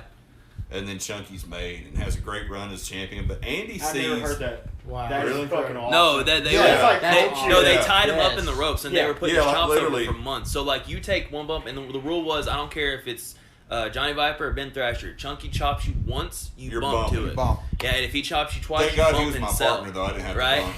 But what So was that's fucking awesome. Yeah, I And say all that just to say he built those chops that big, and then Andy sat there and took like 4 or 5. So essentially, No. He took 12 chops. essentially And it was we had Rock and he with the steel remembered chicken. things that he had done leading up to that. The zip ties that they did to me with the Yeah. Christmas show. Little things that nobody's going to remember. He had us break the zip ties out and zip tie the reject so they couldn't help him from Chunky. And then Andy is the one that submitted and then pushed Chunky to the moon. But Andy's always had that with Chunky, with Logan Alvey, with Ryan Vega. Oh, he's so good. With Eli, he's seen something in Eli that he said he needs something, so he put him with Jason, and they God become the damn it. Patriots. Okay, maybe everything he did do was great. Right. But no. Saying that is putting Andy over. It's not knocking him because he found a way to get Eli over. Yeah. And Andy's like, he finds, like Tank told you, he's got all these guys that's got all these experience and all these travel miles, but he's booking these guys that nobody's heard of. And he made them stars. Like Logan Alvey was very fucking limited in the ring. Dude, I had to work him for 6 months. I called Logan Empire's Lex Luger. Yeah, Logan was the shit. Looked like $1 million, but couldn't fucking work. No, fantastic human. Please But don't you take that could as not negatively. tell that crowd that he was not a fucking superstar. Well, the one last match, whenever it was Logan and Gunner versus Rush and True, was Yeah, it? True, Where yeah. we took this, we speared him through To the wall. the wall. Yes. Dude, that match was boss. Oh, that was a great match. Hey, I was there for the War Game. Hmm. I think I double shot it for somewhere. No, you were off because you brought Jaden with you. No, I came up for the War Games like halfway through the show. Went up to the Crow's Nest. When it was I know.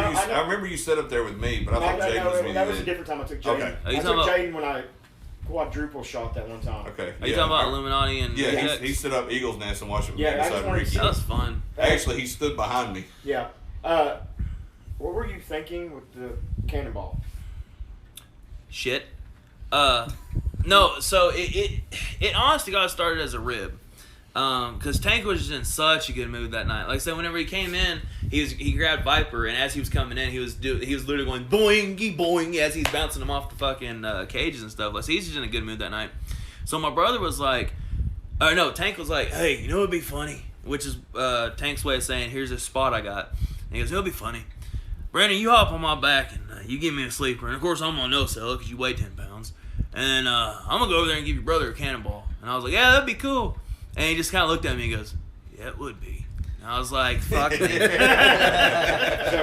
took That's what we're that. doing. Yeah, so anyway, so he comes in and he bippity boppity, gets me ready for the cannonball. Goes over, brother jumps on for a sleeper.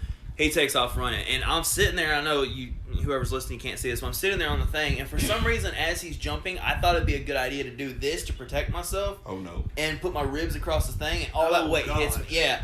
And so anyway, I roll over and I try to tell my brother, hey buddy, because he goes, hey dog, you alright? And I was trying to say, I'm fine, I'll need a second because I got the breath knocked out of me, but I'll be okay in a minute. But how it came out was, and Forrest is literally like, he's crying, he's laughing so hard. We're in the War Games and he's having to like headbutt the ground because he's laughing so hard. The entire place just stood up as he got him on his shoulders. Oh, because Yeah. they seen what it was. Yeah, was everybody coming. could see that move coming. It was just Yeah, like, dude, it was gnarly. It Another- hurt. Another great thing about that night was the surprise newest member of the Illuminati. 7. Yeah, Former Devil's Rejects member. so like I said, it was us and Rejects, and Cyrus. Cyrus had some personal stuff come up. He couldn't come back to Rossville at the time. And Andy, he was heavyweight champion, Andy stripped him of the belt and put it on Viper just for him to drop it to Tank. And then so we were down a person, and so we surprised with Seven, another humongous guy who was a former reject. Because they put Patrick Bentley in his Yeah, place. Bentley was in the rejects, which Bentley was surprised that night. He wasn't advertised, just rejects in the Illuminati. And we both had surprise members. Seven is super fun to work with. I'm glad that I've never had to work against him. It's easy. Yeah, so much Well, fun. no, Easy. just because when he throws a shot, I've never seen him hit somebody. Well, it was him and Tank too, so it's a little bit different. But every punch I've ever seen him throw, you could hear it hit. And I'm like, nope, I don't want that. Bro, they're light. Really? Yes. Well, him and Tank were playing He that hits day you then. hard in a safe place. I had a Not Safe for Wrestling versus Brad Cash and company. Cult of Cash. Yeah. Cult of Cat, yeah. Up in La Follette. yeah, probably.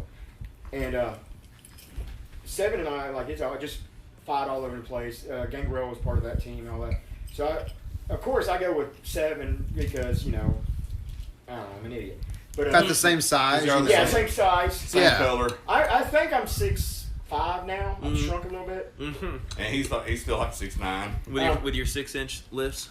I know Silky Boom Boom lives. Oh, okay. This is the only room that gets that fucking joke. I love it. But we ended up having a dodgeball fight on the high school gym's stage. Uh-huh. That was us fighting around. We started having a dodgeball fight. Okay, I dig it. Yeah. So So what are some of your best moments from Empire, and what led up to you and Brandon Wait, leaving Empire? time out one thing. Tank. Mm-hmm. Is he this area's Jim Cornette? Oh yeah, I yeah. can He see hates that. anything I past can the see '90s. it. Yes. No. He's just Jim Cornette. Yeah. He's just Tank. Tank's gonna say what Tank feels, and he don't give a fuck what you think about it. I don't know if he And got hacked or what, but he put up a status the other day about it. Said, "Man, I just love intergender wrestling. It is so good. I am learning so much from these matches." that's what the kids nowadays call trolling the internet. Oh man, I was like, I don't know if he got hacked or if he's trolling or what. And But I Tank, was we will have you on. We just have Yes. to get all the superstars first. right. All the A-listers. Gotta get the shitbirds in. Gotta love Yeah. Tank. I was here before you, Tank. You. Alright, and when Tank hears this, you know his exact words. God damn it. My God fa- damn, Chris Trump got booked before I did. I hate What the saying shitbirds. We wanted to make a team, me and my brother. We wanted to make a team, but we couldn't go by shitbirds, so we was gonna go by the defecation ducks. And we told Tank that, and he said, "That's GD funny. I like that." Got But, that funny foot. That's funny fuck. But anyway, best moment by far was whenever we came back at the final show. The pop we got. I had no problem saying that was pop of the night. I don't give a fuck. That was pop of because we had this huge storyline with J Vibes, and then like he was going on a 1-on-3 thing with the White Rose, who was a super talented group. Which was Corey Hollis, Corey Ryan Hollis, Bacon, Chip Day. Yeah, Yes. and there was someone else too. KT Hamill. KT? Yeah, Well, it became KT and Chunky Dragon when Chip and Corey had other bookings. Uh-huh. Yeah, but anyway, so that match ended up being amazing. But just whenever we came back, there's that freaking monster pop. Like, it comes up on my feed every once in a while, and I'll watch it. It just floors me every single time, just because that was my the big homecoming. And I've got like us winning tag titles. How watered down that was because we won the tournament we were going into the finals of the tournament. You put us against Joey and Bane as basically a squash match to warm us up for the finals, and that's whenever Brandon got hurt. And That's right. Bane leg dropped him in the Sat on his face, and face. then he sat on his face and crushed his whole. Look, my brother's right side of his face is 100% porcelain because Bane broke his everything. Yeah, I was still disappointed they didn't use metal. I tried to put magnets on his face. Oh, that'd been great. I did. But, like literally right after surgery, I pulled a magnet out. So anyway, I had to Christina tag. cussed me. I had to tag with not had to. They put Bobby Moore in there with me, and me and Yeah, Bobby because Moore. He was Bobby the was hit the for hit hire. for hire, Yeah, and so- I hired him, and it made sense. But it was just like we finally after It wasn't 2 the years. same. Well, yeah, after 2 years of getting to this point, I finally get it, and I got robbed of it. And then what pissed me? It didn't. Yeah, your brother's face gets broke, and you get sad that you got robbed of the moment. Yeah, I know. You're an asshole. I'm selfish. But Andy would do, and this is another thing that Andy would do. He put me in there the very next week with Bane, and put Bane over on me. I remember And that that. was the last time he wrestled for 3 years. And dude, I was hot. Cause I was like, 1, I don't want to wrestle this guy because he's unsafe. 2, he just hurt my brother and you're making me put him up. But it was a, how professional are you? Like, Right. he wanted to see, like, And where's your just- heart? Bane didn't. Let's put this out there. Bane didn't maliciously. No, hurt your but what brother. pissed me What off- happened was that he was reckless, and Well, that springboard leg drop. Bane had been like that the whole time he wrestled until Andy Calmed him got down. behind Bane like he did Shunky Yeah. and Logan and these other guys. No, I and don't- slowed Yeah. him down. Please don't take it like I'm talking bad no, about I Bane. know that. I love I'm Bane. just saying it for the podcast because I had to feel the calls from Bane that night, sitting at the hospital beside your brother because I wasn't there that night. Right. And Christina calls me, panicked, and I leave and get to the hospital as soon as they're pulling in with Brandon. And I literally sit by his bed till they released him. And all the boys from UEW come up that night because we couldn't let anybody else in the back, so me and Christina would take turns going to talk to everybody. And Bane got the number because Joey and Matt told him not to come up there because as much as I consider the Lynch's brothers, I consider you and your brother the same way. They weren't sure where I was at, and they really weren't sure where Christina was at. So they told Bane the best thing to do is stay away. Yeah. So he tried to call, and I felt so bad for him because, like, he's crying, and nobody would tell him anything. So I had to tell him that he was going to be okay, but I had to tell him what he did. And I think Andy did that for Bane as much as he did for you. Yeah. Well, there wasn't any heat, but like I said, at the time, you gotta understand, I was so hot-headed. And you were at the time. green. You were still green.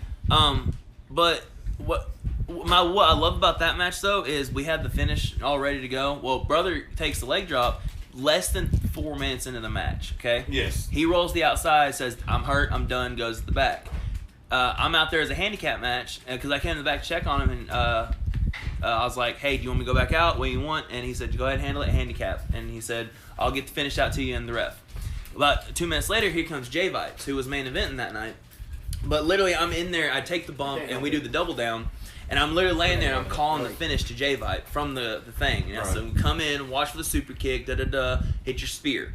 And like, so we call the thing, and we end up going, you know, they put us over and everything like that. And I just love people crap on J Vibes all the time. J Vibes is one of the best wrestlers alive that Agreed. I know. And he's so underrated. But just the fact that, like, he went out there, did not know shit that was going on, just needed to be there, and I was able to call the finish to him from the hot tag while selling the double down.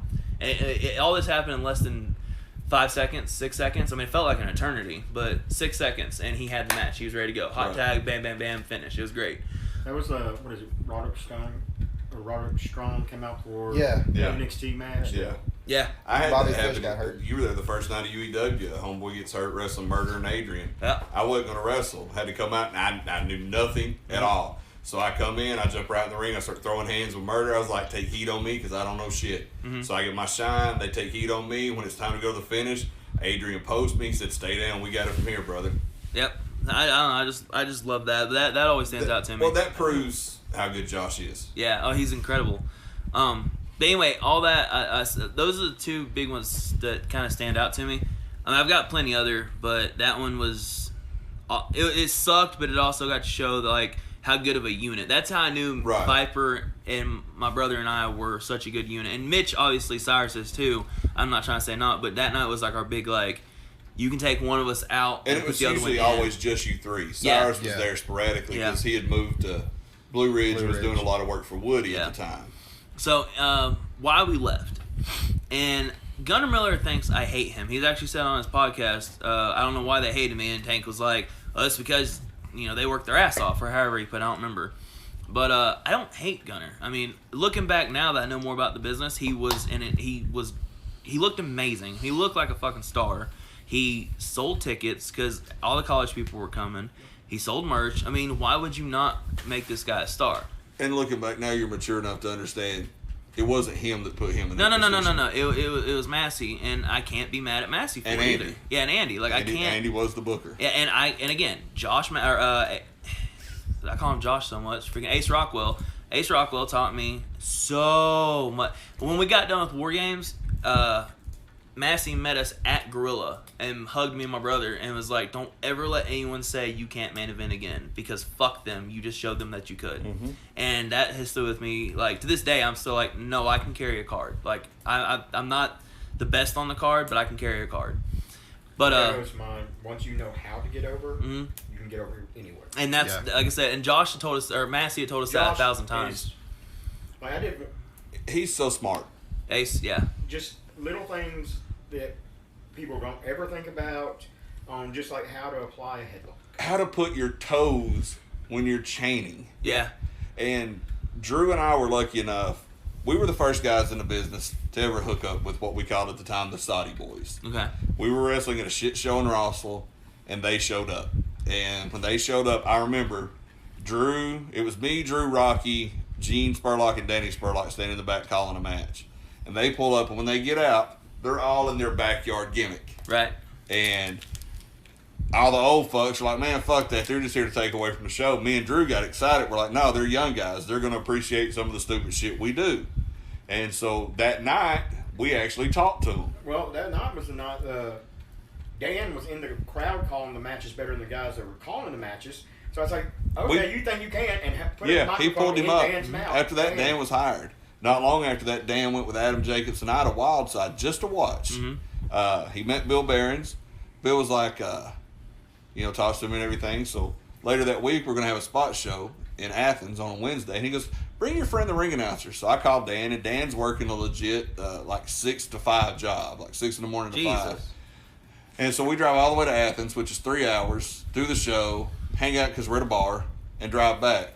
I dropped Dan off at like 3 o'clock in the morning at the apartment complex he worked at. He slept on the workbench for 2 hours, went right back to work. Ew. So Dan and all those boys put in the time. That's to drive. another one I feel like I don't put across enough is Dan. Dan, he was I love how he critiques stuff because we get back during the rejects and like we go to Tank and all them, but we always go to Dan because I feel like Dan. I always gets say it. Dan last. Yeah, well, we did too. And the reason I did that was because he would give you a different perspective. you honestly. get Andy when you come through the door. Yeah. Good, bad, or indifferent. Then you hit the guys you're in the ring with. Mhm. And then, like, if Drew was around, him and Rush would be my next ones. Then I'd circle back to Dan because it was kind of... And Dan's younger than us. Yeah. And, like, Drew and I helped Dan... Actually, he's older than me by a day. He's younger than me. Or something like that. It's like But to super me...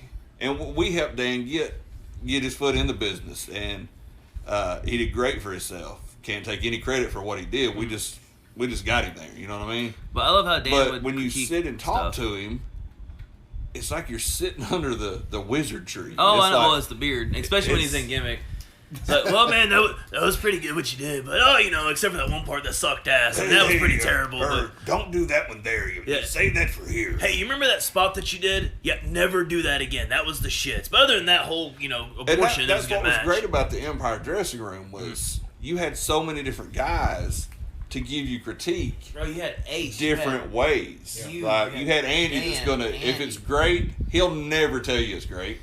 He'll tell you it was okay. No, the best compliment I ever got from Andy was, well, you didn't shit the bed. And Yeah. he walked off, and I was Man, like, that's yeah. super. Yeah. No, I That's remember. like saying that's a Meltzer 5-star. 7-star classic. Well, Viper leaned in and he said, I think he liked the match. And Brandon said, shut up. Don't jinx it. Then He'll you'd have, hear you. Then you'd have Tank that would just cuss you out and tell you how it really was. Oh, yeah. Then you had Ace who would actually take time and talk to you Dude, about Ace- why it was, and then Dan would bring it all home with why You know, every you bit of mentioned Sean that. Tempers.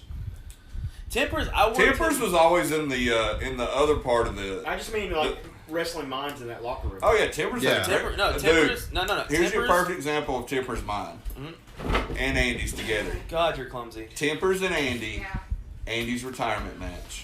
No. I just watched that match recently. That Did is you still get emotional? dude, and freaking by the time they got to the third freaking neck Neck breaker, breaker. bro, man, that they built that perfectly. And I remember vividly when Andy come back through the curtain, Standing we're all ovation. lined up, giving him a standing ovation. And he's bawling. I've never seen Andy show emotion other than laughter. yeah. Andy was already crying when he lost his retirement match. He walked through there, and when you first walked through, it was all of his boys. It was Tank and Ace, Miller and Dan and me, you, Brandon, and we're just all through the dressing room giving him a standing ovation. And he literally broke down to where he had no energy left to stand. And I mean that was Tempers and Andy's brilliance coming through. That was amazing. Tempers, man, he's the reason why they started giving me a little bit of a singles push, because there for a while I was doing a lot of single stuff. Even though I was part of the tag team, they still So they put me in a heavyweight title match against Tempers. And I texted Andy and I said, hey, buddy, I know this doesn't seem like a big deal to you guys, but I want you to know I appreciate you guys. And he said, what? No, this is a fucking huge deal. You're wrestling our heavyweight champion. And I was like, oh, okay. And me and Tempers had this match, and it was glorious. I mean, it's still a video that I'll send to people. But after that, Ace seen it, and then Ace was coming back out of taking a break. Yeah. And he said, hey, buddy, just let you know I requested to work you when I come back. And then I wrestled Ace, and we had this You barn worked burner. Ace leading up to him in Fortune. Yep. They And got then, the cops called. Yep. Yeah. And then I went from Ace to I wrestled Kyle Matthews like 600 times. Who, like, I don't know about y'all, but he came out of retirement. I was like, how do people not believe there's a God? Kyle Matthews is back in wrestling. Like, And has come on. not missed a fucking beat. Has not. He's so. I hate him. He's so talented. But anyway, back on. Tippers. Yes. No. Gunner? Yeah. Gunner. I say all that to say, like I said, I worked my ass off there for 3 years at that time. Like, I worked my ass off. And then they had us, he came in, and, man, I don't know, like, I liked him because I'd go work out with him, and him and Ace were training all the time. Mhm. And they'd call me over, and I'd, go work out with him a couple times and all that. And, like, I liked him as a person, but like I said, he got handed the world. And I couldn't see it at the time. The only thing I seen was, I've worked my ass off for this show. I have gone out and helped sell tickets. I've gone out and anything I've ever been asked to do, I did it. I didn't complain. If I had an issue, I would at least, text Andy, like, hey, I don't agree with this. Can you at least explain it why we're doing this? But at the end of the day, I did it. And then they come in and Gunner's getting the world right out of the gate. And I'm like, dude, I'm not going to say it's not fair because I know wrestling's not fair, but it's like he hasn't earned anything. He hasn't done anything. The only thing he's doing is looking good on a flyer. Now, I understand, yeah, that's all he needed to do. I mean, I was comparing him to Goldberg at the time because, like, honestly, he couldn't really work that well, but And he'll tell you that. Yeah, he could protect. I mean, he's fucking Like, phenomenal I'll listen now, to his podcast, and he'll tell you that. He'll tell you that he was pushed too early, that he was green, that he sucked. Mhm. But he's gotten better. Let's. What was it that the final straw that made you and Brandon finally They were to where it almost come to blows between Brandon and Ace? what you're talking about between Brandon and Ace is a personal issue. Okay. It was essentially somebody told a mutual friend of ours that Brandon was telling people that Ace had slept with the mutual friend of ours' girlfriend and didn't have that actually Got you. which was absolutely to the best of my knowledge. I don't know if that I But don't think it was all true. this was right at the same time. It was right at the same time. Okay. So you had personal. There was a drama little bit there. of personal, and it wasn't even like an issue with that. They literally, Ace took us outside, and he was like, hey, this is what's going on, and the mutual friend was there. Completely across the other side of the park. No, like, I'm talking way, and Yeah. he said, I'm just airing this out, this is what was said. That's professional. Yeah, and then my brother was like, I said X, Y, and Z because I was told by so-and-so X, Y, and Z, and so-and-so was really close to the mutual friend. Right. And it got super squashed. It was kind of heated, like, at the Yeah, time. it was really heated. It Yeah, was really heated yeah, at the but it time. get- but it got squashed. Drew told me to go break it up. And Yeah, then, it was, but they now that you say that, I remember when Ace told me what it was. I walked back inside. Yep. But anyway, but with Ace, like I said, he was vouching for Gunner, obviously, like he should. But what they were about to do is there was a 4-team tag match coming up, a ladder match, and they were going to put us over for the tag belts again. And I said, well, what are we going to do after that? And they said, we're not sure. Meanwhile, they had already had plans for this guy, and this guy. And I text Ace and Drew, and I said, look, I understand, like, I just don't feel you guys have anything for us. And Drew was like, buddy, we're about to put you as our champions. There's nothing else higher that we can do for you guys as a tag team.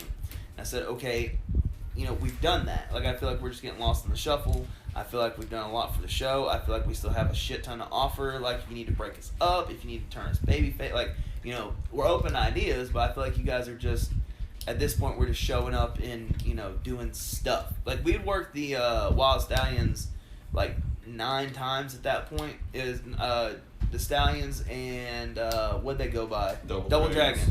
Yeah, we'd worked them, like, so many times, and it was just the same thing. It was show up, Double Dragon show up, and it was just like, nothing really for Brother Fusion. You know, we just were throw you guys in flip there. flopping. Y'all would have them one week, we would have them the next Yep. week. So it was just back and forth, just like that. Yep, that's literally all. That's all we did for months, and it was just like they're not gonna do anything else with us. And then they would bring the young bloods in every now and Yeah. then, and then And it was, they got all these plans with all these other people.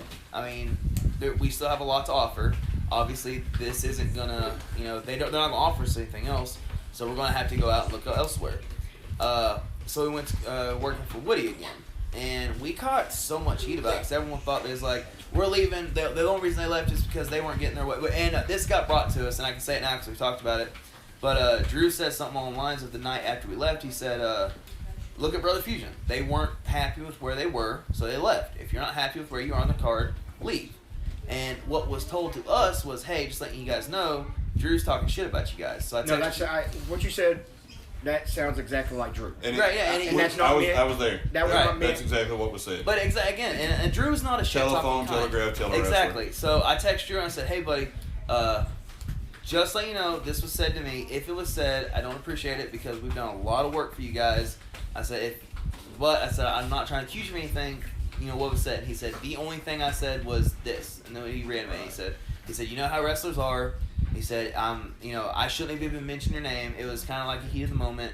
He said, in no way was I trying to dog on you guys. I appreciate everything you guys did for me, and I'm sorry that I even got it brought up. Mm-hmm. So we did, Brother and I started, we went out and did really any show we could do. Literally anywhere that would book us. We were just trying to just find a home, I guess you could say. Right. And we found like Woody treated us so well. As a tag team, he treated me like shit as a singles.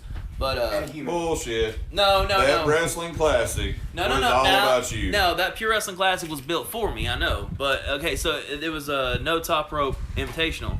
And I wrestled Corey Hollis, Sean Tempers, and Kyle Matthews back to back. And they put me over in the tournament.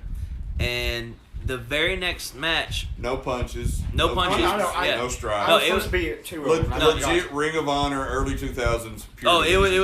was my thing. Did not work in Blue Ridge, Georgia. But anyway, in the very Yeah, next match. Imagine that would have went so over in Empire. Oh yeah, that'd been great. That's what I'm saying. But anyway, so the very next match they had me going against Ray Ray, who is So underrated. bro. Yes. Listen. That was Whenever I say I have never had chemistry with, I'm talking Kyle Matthews, Ben, anybody that I know like really really well, and I've had hundreds of matches with. The very first time me and this kid locked up, to this day it's the best match I've ever had. 2 out of 3 falls match, didn't get recorded, 100 people seen it. So every time I mention it to Shaggy, he just commented. I was talking about one of my best matches, and he even commented. He's like, "Yeah, the best match I've ever seen." He was at 2 out of 3.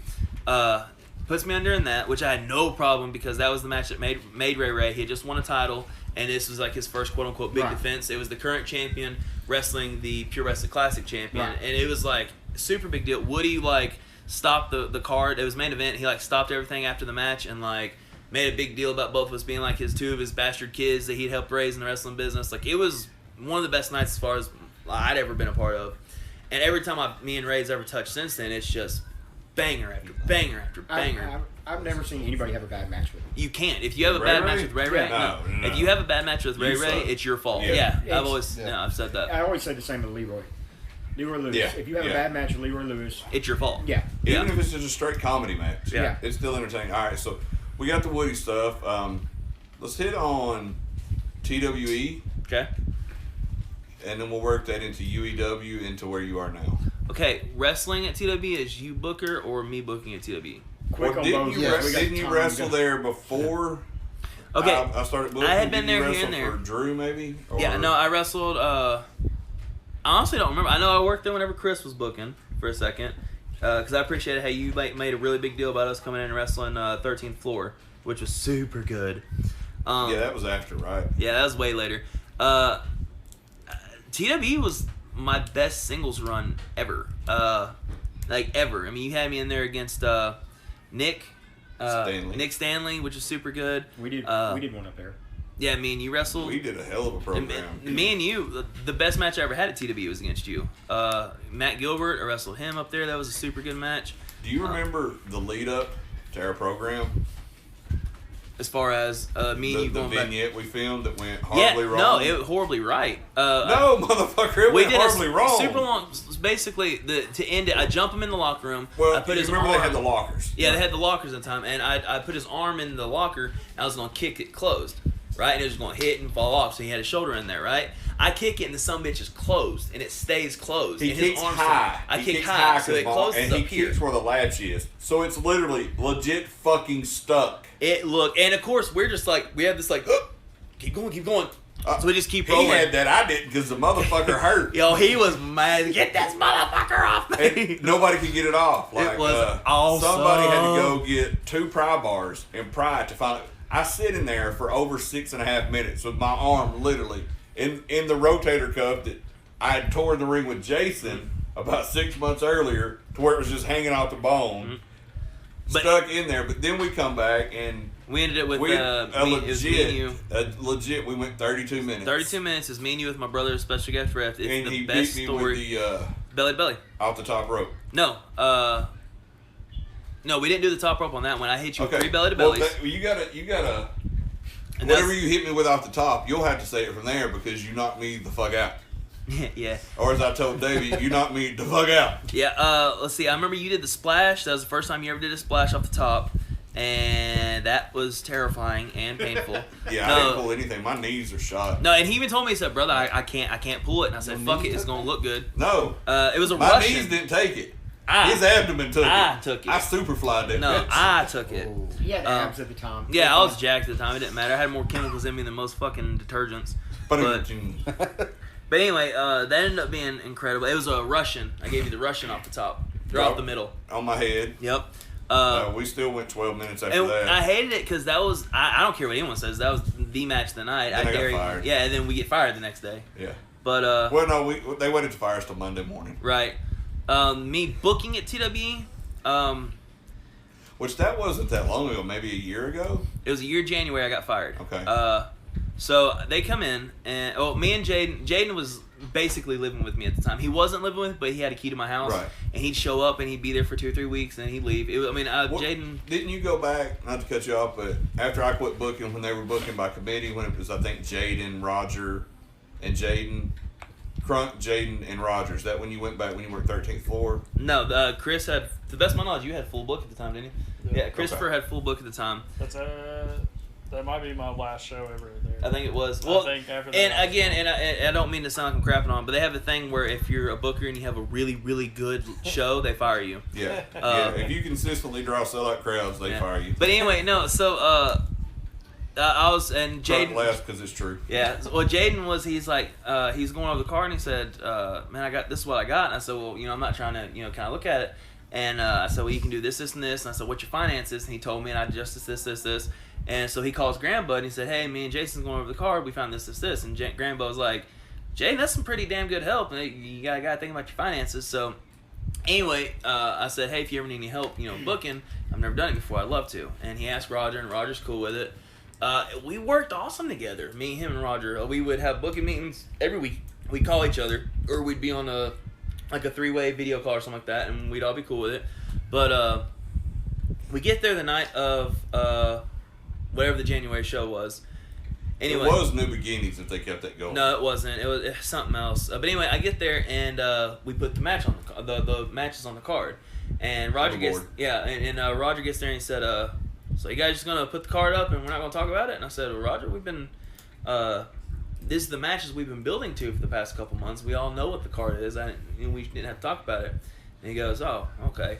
And I see him and Jaden talking over there, and he's kind of pointing a little bit. And he was, me and Jaden had talked about the card like once or twice without him, but it was because he was unavailable. He had something, church, or he had something going on. We weren't excluding him. But anyway, Roger's involved in 2 of the finishes that night, and he leaves 20 minutes before showtime. He gets his car and leaves. Texts Jaden. He said, "I can't do it. I'm going home." So we had to rearrange the finishes and it was my first half main and my second half main. And so he 86 on both of them. Outbreak, that's what it was called. Ended up being the best show I'd That's a ever Crunk booked. idea. Was it? Look at you. Yeah, because Look he at pitched you. that when we Look were at thinking you. of names for big shows before. That was one of my backyard wrestling.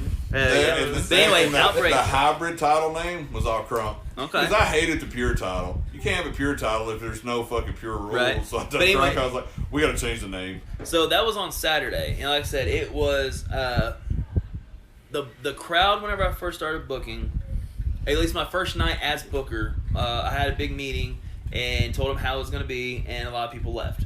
And I was very strict on my times. If you went over, Hold on. You said the crowd. well, no, You said they no, left. no, You no, meant the boys. no. I'm sorry. I directed two different ways. Okay. The crowd whenever I got there was I think 40, and then Outbreak, of course, it was a big show, but it was standing room only. Like we had every chair filled up, and plus we had people waiting at the door. That's always fun. Right, no, that's what I'm saying. So we could not have physically let anyone else in the building, okay? I say that just to say, like, the payouts whenever I first got there, everyone had gotten a raise by the time I quit. And, a couple people didn't like how I ran the back because I was, like you said, I'm watching every match. And I'm in the ref's ear. I'm like, hey, man, you need to let them know we got 3 minutes left. Were you wrestling at the time? Yes, but accident. Because I went to put Jaden over, and Roger missed the finish. It was our fault. We were too far away from Roger, and he couldn't reach us. Right. So I had to kick out, or Jaden had to kick out. Okay. So I tell him to low blow me, get disqualified. He directly low blows me, and the ref doesn't ring the bell. And I said, fuck it, man. We do something to get to a finish, and I hit him in the crossface, and the crowd pops hard. And I'm like, dude, just tap out. Right. And I just tapped out the top So heel. now you have to wrestle. Yeah, so that's what I said. Now we got to run a Same program. thing with me. I come up there not to wrestle, and Yep. we were doing a tag team title tournament. Yep, similar. So I wanted. Jaden was already good. He Yep. already knew how to bump, but he needed to learn that psychology. Yep. So let him ride the apron. Watch me take the heat. He could get the crowd going. So, but even when I wasn't in the ring, Mhm. my focus was always on what was going Well, on. exactly. So I was half the time. That was cool. When I ended up bringing my brother in, he could at least call the matches for me, Right. and I could still run the back. And then we had a system of, if I was in the ring or Jaden was in the ring, Roger ran the back. If Roger was out there with Jaden, I was, we had a really good. Mine was crunk. Well, see, we all worked really good together, and that's what pissed me off. Because I was so strict, but not even strict. I just, did my job. Right. Apparently, a couple of people in the back didn't like how it was ran, which was fine. Go wrestle somewhere else or come to me. Literally, I did Man not up get. and talk to No, the I didn't booker. get a single complaint. I literally did not get a single complaint until Saturday, whenever Roger leaves. Tuesday, I'm at wrestling practice with my stepson at the time, and Jaden calls me and said, "Hey man, we gotta talk." I said, "What's up?" He said, "Moving forward, Grandpa thinks it's gonna be best since Roger's gone if I just run the show by myself." I was like, "Really? Why?" I was like, "We're making more money. Our crowds are structured. Our cards are structured. Crowds into it. Storylines are awesome. Like, why?" And he said, "Dude," he said, "I assure you, this is not my call." He said, "But this is how it has Still to never be." got a straight answer. I never got a straight answer. I don't know who complained on me. Neither but- did I. The only person I got a straight answer from was Crunk. Right? Like, I reached out to Crunk. We talked about it, and he was like, "No, my idea was for me, you, and Roger to book as a committee." And I was like, I would have been cool with that. No. And then by the end of the conversation, which it started out where I guess it kind of looked like I was a dick at first, I put him over. And at the end of it, he goes, "You've always been so cool." Even as far as at Murder One show, he was there one day, and Murder wasn't going to use him because he thought I still had heat with him. And at the end of the night, Crunk comes over and sits on this couch beside me, and I was like, "Oh, you're booked for the next show." That was whenever me and you went down Yeah, there. you were and there attacked with me. Lynch Mob. Yeah, exactly. Because we met Jaden's mom. She was the black lady. Yes. Oh, Yeah. God, yes. But anyway, like I said, I got no hard feelings about TWE. No. I know they're doing super good. I know Jaden's booking his ass off. Has been for a while now. Honestly, they did me a blessing in the sense of, at the time, my marriage was really struggling, which, ended up in divorce or whatever. But I needed Don't worry, we all. Yeah, I needed to be at home, and they gave me an opportunity to be at home. Right. So it ended up being a godsend. Like I said, I had no issues. I know they did really, really, really well for a while. I don't know, it was good. What's our time? We still got a minute. Yeah, Yeah, time's good. A little bit about UEW, then go into RCW, and then we'll wrap up. UEW was awesome. I love. That's where I wrestled Menace for the first time. Incredible match. Yeah, it was again first time we ever touched. Menace and I have never had a bad match. I remember came to the back and you and Murder were just like, yup, We that's was, it. trying to get it in Atlanta. Yep, and I would love to, but it just me working for Murder didn't work out. He thinks I no-showed him. Well, let's tell that story. I go down to wrestle. For It was Murder. actually the day after the first UEW show. Yeah, and then, We take KT and Chunky's place because They couldn't make it. Yep, and we go down the rest of the lynch. To bar. work the lynches. So we And go it down. We're was like awesome. second match. No, we were first. Were we first? We were Well, first. we were first of the show. No, they we- had no, the we pre-show matches. Oh, okay. Well, no, we were first match on the card. And we go 15 legit. Well, we asked them. I said, "How do you want this match to go?" 'Cause it's first, and they said, "Do what you want." I said, Well, if you remember, "Okay." Iceberg, Jimmy Rave, Murder are all standing at the curtain watching the match. Yep. And we come back, and Iceberg goes, "What the fuck was that?" And Murder said, "I told them to work." And Iceberg goes, "Goddamn, 15 minutes of nonstop action." No, it I was- couldn't fucking breathe. I was blown up. One of our tag spots that me and Ben would do is I hit him with a snap suplex, and he come off the middle with a splash.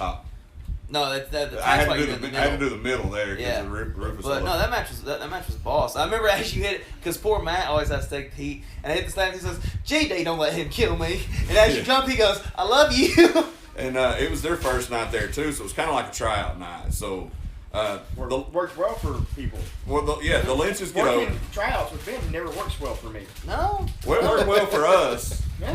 but we'll get to that in a minute. Like after it's over, the Lynches are done. They leave. I'll call him on his shit. I'm the Wheeler tells us to cut a promo, so we go over there and we cut the promo, and it's basically Will shitting on the crowd, talking about we're the greatest things ever. We go back, we'll sit in the dressing room. We get ready to leave, and Wheeler's like, "I need to pay you." I was like, "Yeah." yeah. And he's like, "Okay." So we settle up, and he looks at Jason and says, "Do you have PayPal?" Which, you ever worked for Wheeler? No. Okay. When Wheeler first started, his grandmother had left him an inheritance, but she was still alive. Mm-hmm. So he was dipping into this inheritance. So if the crowds were low, you would get a check from his grandmother. The checks were always good to most of us. How to make $1 million in wrestling, guys. He never owed me a check, but he owed a lot of people some money. Myself included. So he tells Jason and Will that they'll PayPal him.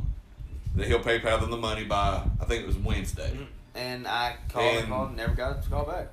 So when I got paid, got us gas to get back home Yeah. and some food.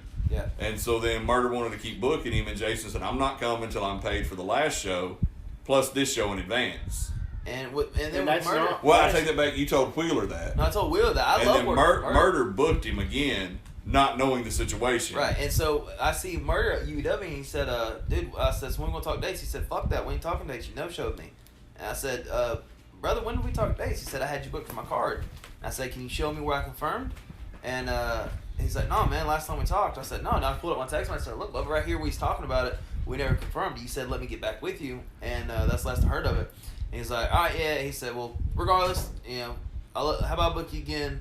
This time we can confirm a date." I was like, "All right, just let me know what the date is." That's the last time I heard from it. But also, like I said, I told him I wasn't going down there until I got paid for my last time. So That's just business right there. yeah, like I said, I've lucked out like 2 or 3 times that I've like taken payments on something or something like that. I've actually got paid, or I've got hey, because by then like I'm like fuck it, I'm not getting nothing, so I don't care. So I'd be like, hey, just give it to Shane, right, and they give it to Shane, and it's Shane's rate for there. right. So it's much more than I was gonna get. Right. Well, ever since then, I don't do paper. Like I can't remember where the hell was this show at, but the show that you ran in Chattanooga, Chat Pro? huh? Chat Pro? Yeah, Chat Pro. Your guy. I was wrestling there, and he goes, I was about to leave, and he goes, "Hey man, I was going to get with you about pay." So, all right, cool. Let me PayPal it to you. And I was like, "Yeah, no. Hey, I need paid before I can go, please." And I was like, "I don't trust that pay." I said, "If I'd worked for you before, that's one thing, but I don't know you.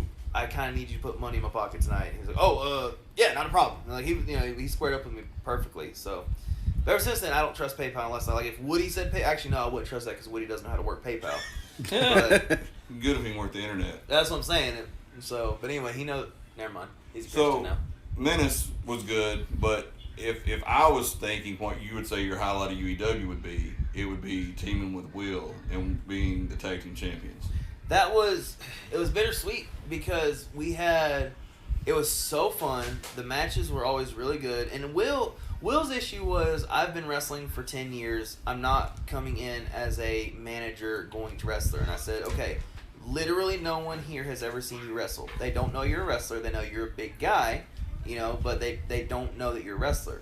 So we always butted heads on that. But the way we did it, though, Yeah, the way we just built attacked him and he was gone, and he doesn't come back until the elimination match. Yeah. And he wins. Yeah. It was a fucking main No, man. that's what I was trying to tell him. I said, dude, just hang on. I said, you're wanting too much too quick. Just hang on. Like, and Trust- that same night, he pinned every member of the Black Hand except one. Yeah. He didn't pin Brandon. You pinned Brandon. Yeah. That whole thing was a lot of fun. But it just sucks because, yet again, I get a tag partner and some belts that, Will gets hurt. We was in a match, and something happened to his knee. Mhm. I can't remember exactly how it happened.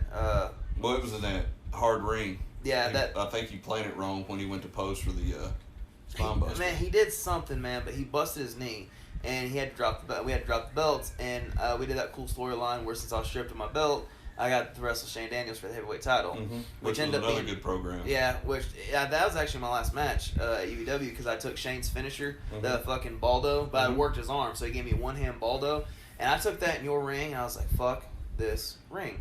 I was wrestling. The one you got killed on the clothesline in. Yeah, the Shane, rough one. Shane pinned me in under 30 seconds. No, I was wrestling Joey Sparks, and me and him have great chemistry too. DeAndre Jackson, Oreo, whatever you want to call him. I think Anyway, it's Jay Sparks now. Okay, well, anyway, I'm wrestling Joey, and we go to the outside, and we had like 4 or 5 more spots called, and it was a first person to hit your finisher match kind of thing. It was a suplex challenge, because the thing, my thing was hashtag suplex everyone, that's all I did. Anyway, and we had like 2 or 3 spots called, and I roll the outside, and he comes and gets me, he said, you all right? And I said, dude, I'm good, I just, fuck that ring, I can't bump it me on the anymore. floor. That's why I said, I would rather bump on this concrete than bump in that ring one more time, and I said, just whoop my ass, and apparently, telling a 300-pound black man to whoop your ass for 5 minutes is not a smart thing. Because I forgot about that, but that was a good program too. me and Joey, dude, I love working Joey. It's always so I easy. get to have some fun with him. He did a match with him in Subligna, and then after the match, he grabbed Rebecca up and gave a Samoan driver to her. Oh, dude, Right. I love it. So in Subligna, a black man gives a Mhm. little, 15-year-old The white white girl. Yeah. Yeah. Oh, the heat on that. And he never smarted me Yes. up before that because I was Yeah, refereeing he was that match. refereeing. Oh, that's And genius. I'm just like, Yeah, am I supposed to Joey- grab her? Am I supposed to get her out of the damn way? So, Joey, I've I been told her the other Joey's- night she should have hopped up and no-sold it, hit her chest, and rolled Warrior Well, she Hawk tried to back. jump I had to up save her. Yeah. Yeah, she Settle. tried to jump up because she's used to practice, Right. And no, Josh grabbed her like, no, sell.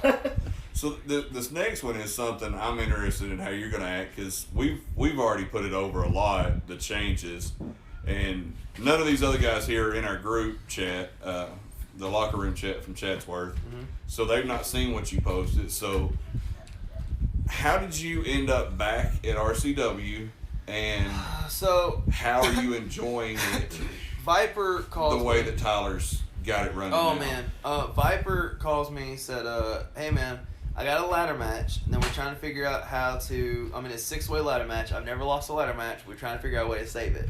And I said, okay, what do you think? He said, well, they had the idea of you coming out and just making a run in and saving it.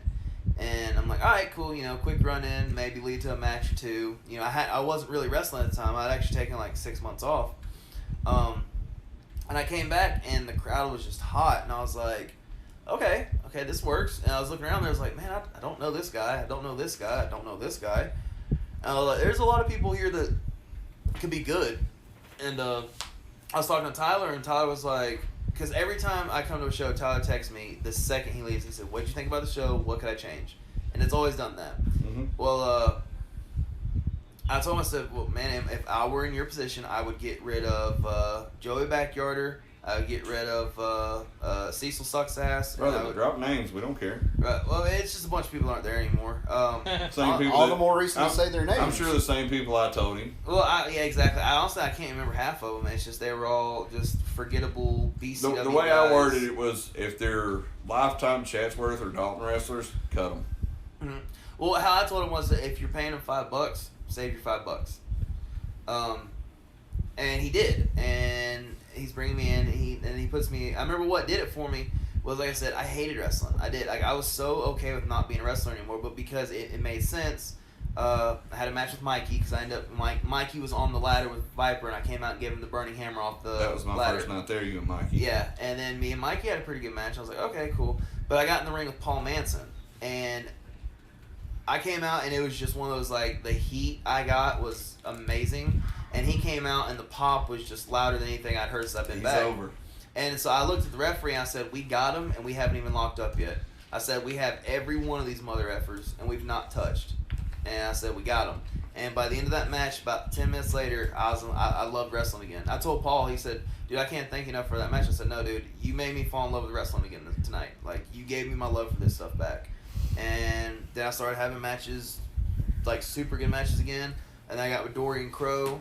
Me and him just had that cage match this past Saturday. So I was going to ask you, since you've been back to RCW, we've all talked on here about the changes that Tyler's made. They're incredible. From my point of view, and you can attest to this, that Tyler is booked a month ahead. Tyler's booked a month. He told me what I'm doing in September. Yeah, the other day. Yeah, I know what I'm doing. Yeah, I know what I'm doing in September. And when we get there, he'll go ahead and send us next week's card while we're sitting there. Yeah. So that gives and finishes. And he's booking all these guys. Like the other day when we was trying to find somebody to wrestle Cyrus, you know, he asked my opinion on who we ended up picking, Toby Farley. And I was like, dude, that will be not match of the night, that could be match of the year. But he books guys that knows what they're doing, and Tyler is really good at finishes too. Like I'm sure you know this, but the people that listen don't, and you guys might not. Tyler will give Logan and I the finishes in our meeting before we bring y'all in, and we all go over how we get there. Okay. And then we call you in, and we basically, as Tyler's the booker, and then the other guy is JP. Yeah. He's in there with us. He's co-ring announcer, authority figurehead. And then it's me and Logan as the agents for the night. And he will tell us his idea on the finish, and we work how to get there. Then we bring you guys in and lay it out. And then pretty much after that point, the guys that he's booking now, we just go to you, like I said earlier, like, all right, you know where you're going, how you getting there. Right. And it's just so easy. But Tyler's turned Chatsworth around. I think the moment that he did was Scott Hensley, under his other Facebook, Noah put something like and somebody from Chatsworth. And that was the comment. And that was the moment that it broke Tyler. That was the thread where I said, Chatsworth is for wrestling goes to die. And Tyler took offense and messaged me with Drew sitting right beside me. Yeah. And Tyler, too, when he went, he's like, what is this about Chatsworth? You know, and like basically said, took that right then. And like, this is my town now. Yeah. And I even told him, I said, look, it wasn't meant as derogatory to you. It was more toward BCW. Because it was off a comment that Bo James had made, who had just worked for Kevin Walker. Right. And then Drew was like, and I got off the phone with Tyler, and I looked at Drew. I was like, I didn't mean it like that. He goes, I agree with where Tyler's coming from. I was like, it's just a joke we've always made. And like in the post I was talking about, these guys can't see it, but Aaron put this really long, really nice post about 5 years ago. I was the first one to call it really crappy wrestling or Ratchet Chatsworth wrestling. It's where wrestling goes to die. And this was after the cages. It was after Still Standing. And he put over Tyler, he put over Logan and I, he put over the boys. And it's a show like we've all been a part of where everybody is working toward the same goal. And because he books those guys. But who are some of your favorites? I know we talked about Paul. I got an analogy for that. It's kind of like, doing a garden, and finally, like, Tyler's garden's finally growing. You know what I mean? And it's just basically he has, fertilized that soil so much. He's put a lot. He's worked his ass off with this stuff, man. Yeah. I still say he can't outdrink me. He'll give you a He'll try. try. He can't. Tyler, don't do it. If anybody Not a could, smart idea. I would. Tyler and I rode to Gary Lamb's show, Canton. Yeah. And I picked Tyler up at the building, and he drank the whole way there, the whole time of the show, the whole way back. Actually, I think Tyler and I would be the two that would give someone else alcohol poisoning as we're just sipping. Yeah. Tyler, I have an idea for a podcast. We'll discuss it Saturday. Actually, it'll be a vlog on YouTube because that one's got to be seen. But Anyway, back to other than you've already put over Paul Manson and Dorian Crow, which Dorian, I put Dorian over a couple of weeks ago. He's I great. want to go Manson. I think. Bro, no. Manson is so good. I seen him and he looks like Chatsworth wrestling. Okay, I seen him. I know, I agree. Like the second I seen him, I was like, yeah, you wrestling Chatsworth, don't you, Bubba? And then my brother, my brother just felt like wrestling one night. Shows up and he puts him in there with Manson. And I told my brother, I remember before he went out, I said, dude, be careful. Please take it easy. He said, why? He's not going to learn anything. That's my brother's thing. My brother doesn't give a fuck about getting himself over anymore. His thing is, And he I wants can to teach. attest to that. There was an argument in the dressing room one night of someone that we've cut out of the equation, going over, and Brandon's argument was like, it makes 0 sense. Mm-hmm. You're not pushing me to be a singles guy. This guy doesn't need to win over me. He's going to be the main singles guy. Let me work somebody that's coming up, and he begged to put Paul Manson over. Yeah. I mean, My begged. brother and Like, I have had a couple Dude, my brother is the most conversations about giving. He is the most giving person, especially like he even tell you like even whenever we tag, because we did a show with Devon and Devon Dudley, and he said me and Bubba used to argue who's going to take the heat because we're gonna the ones who like if we take the heat we sell and we get over, and we took that to heart, and so ever since then Brandon he is just like, what are some stuff you can do? How can I make you like? What do you want me to do? Whenever I take this move from you, how do you want me to sell your it? brother. Like I'm going to talk about later. Uh-huh. Your brother's the definition of kind. yes. No, He calls a match like you do now. It's not, hey, this is what I do. Is like, tell me how you wrestle.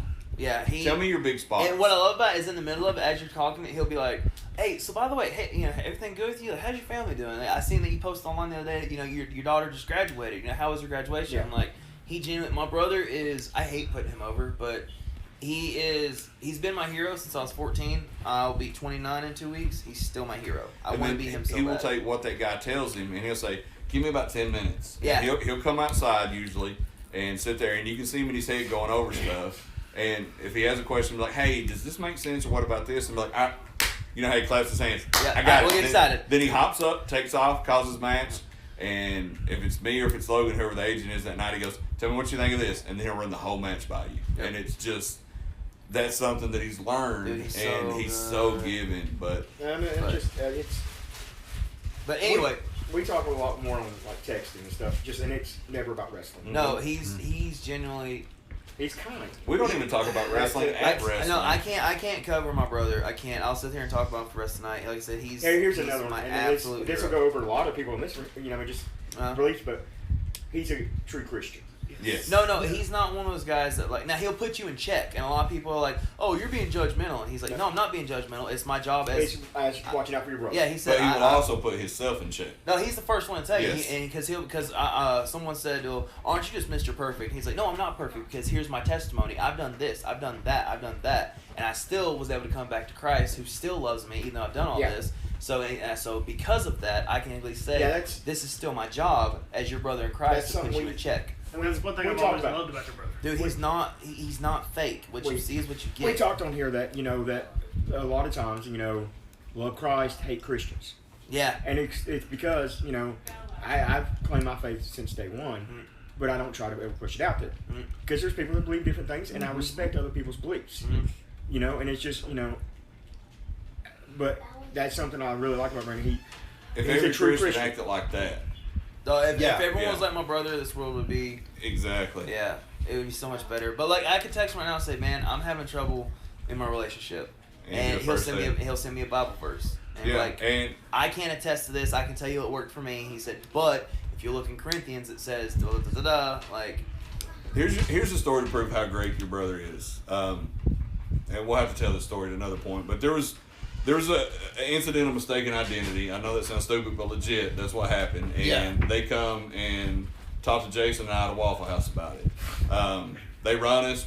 They finally end up letting us go because people tell them it was the wrong table. Literally, as we're walking to the car, they're like, "Hey, which one of y'all is Thrasher?" And I was like, "That's me," because you have a warrant for your arrest. I was like, "No, I don't." It was like, "It's probation violation." I was like, and I showed them the receipt where everything was paid. Apparently, my probation officer at the time didn't tell me that your fees had to be paid separately. So it was like, what, $900 and something? Yeah. And Luckily, I just got paid the night before. yeah, and I so just we got get it paid, right so out. I give Jason my wallet, and they take me, and I get out of jail. The next day, it was actually a WrestleMania day, that Sunday was. So Jason and I are driving back from somewhere when we lived in Flintstone, and Christina calls. And she's like, "Hey, Brandon's been arrested." And it's April Fool's Day. right? And before I could say anything, I was like, "Today is not the fucking day. I just got out of jail. I'm not putting up with this fucking bullshit." And hung up on Christina. Woody calls, tries the same thing. I cussed Woody the fuck out. I cussed Woody out like he was a kid. And then right after that, my phone rings again. It's Christine. I said, I'm not doing this fucking shit. It's Brandon. He goes, man, what happened? So I tell him. And he's like, y'all good? I was like, I'm out. That's all that matters. So, and you're there. You're at the pay-per-view. We go to the pay-per-view. And we sit there and bullshit. And he goes, asked how much it costs. I was like, $900. He goes, are you good? I said, luckily, all the bills are paid. I said, but it literally took mine and Jason's paycheck for this week to get us out. And he said, that sucks. I was like, okay. He calls me Monday.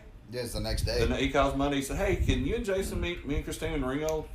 I was like, yeah. He goes, where do you want to meet? He goes, just meet us at the We'll meet you in the Ingles parking lot. Ingles parking lot. And I was like, that's kind of fucking random. Did we leave something there or something? And when we get there, he and Christina had went and got a personal loan for $1,000. Wow. To give us so we could put that money back. Okay, I'm his brother, and I've And never heard this story. We have tried to pay him back He won't take it. for 10 years now. Yeah, he won't take it. He won't take it. He He tells won't us take a penny. He tells us that wasn't a loan; it was a gift. Yeah, again, So- I'm his brother, and he's not told me that And story. keep in mind, we've only been closed maybe a year at this Yeah. time, 2 at the Nah, tops. if you're family, homie. And and he goes out and they were still renting. No, they had just bought the first house. They were still renting. That was No, they were still renting because I wasn't with That was in Chatsworth. Psycho Bitch yet. Yeah. So they were still renting down there by you. You were already Down. you were done with the other psycho. Yeah. Yeah, this was the Psycho Bitch business remember partner. 'cause me You know, and- the one that was a shady promoter last week. Yeah, me and Forrest were neighbors at Chatsworth, Yeah. like one Woodlawn. Yes. Yeah, I Yeah. had the front house and he had the Yeah, back. and yeah. it was then, and Oh,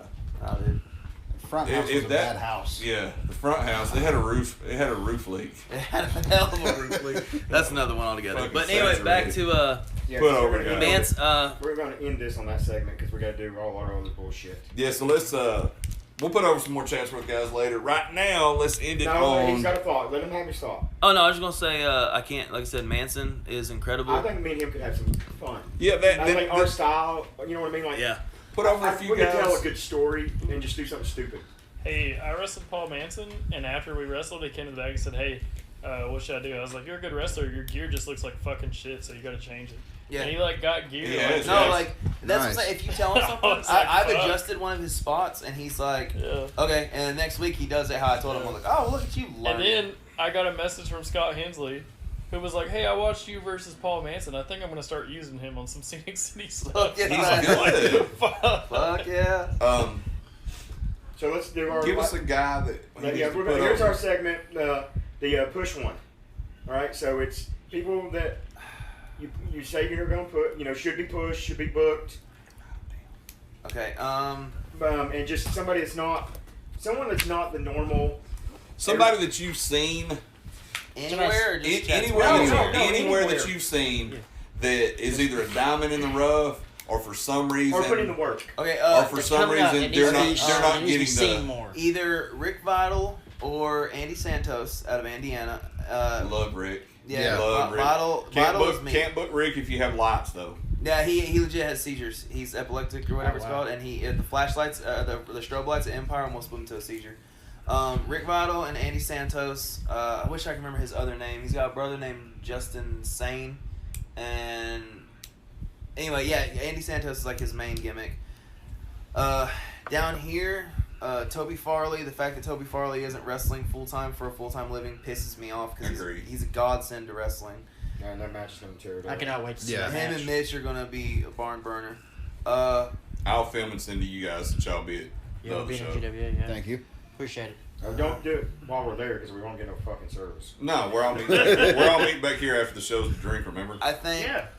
Let's see. I think I got to work the next day. Dorian's a good And- one to watch out for. Dorian Crow. Yes. Payback. I think once he figures it out, he's gonna be awesome. I'm trying to think of people around here because I'm trying to put people up over here, but I mean everyone's already put over like Jade and all of them. That's the whole reason kind of wanted to do somebody. Yeah. You know what I mean? Like out of there. Just, Yeah, that's the only rule. You can't pick Jaden because everybody has. Exactly. Ray Ray, like I said, I know we talked about Ray Ray earlier. Ray Ray, like I said, I've been in the match. I've been in the ring with plenty of people that were amazing. Like Ray Ray and I have the best chemistry. My only thing is he's never wrestled as a heel, so he has no. He's done it as a mask character, but he's never had a heel match as Ray Ray. I think that's his only downfall. Is he But doesn't know as how to Ray be Ray, heel. could he pull off a heel? Yes. No, Yes. not in Blue Ridge. No. Yes. No, No, that would be Yes. the best place Yes. to do bro, it. Yes. he could piss on the Bible. and You people put turn out. you put him with Logan Chase, and you dress him up Yeah, like maybe. Logan, heel.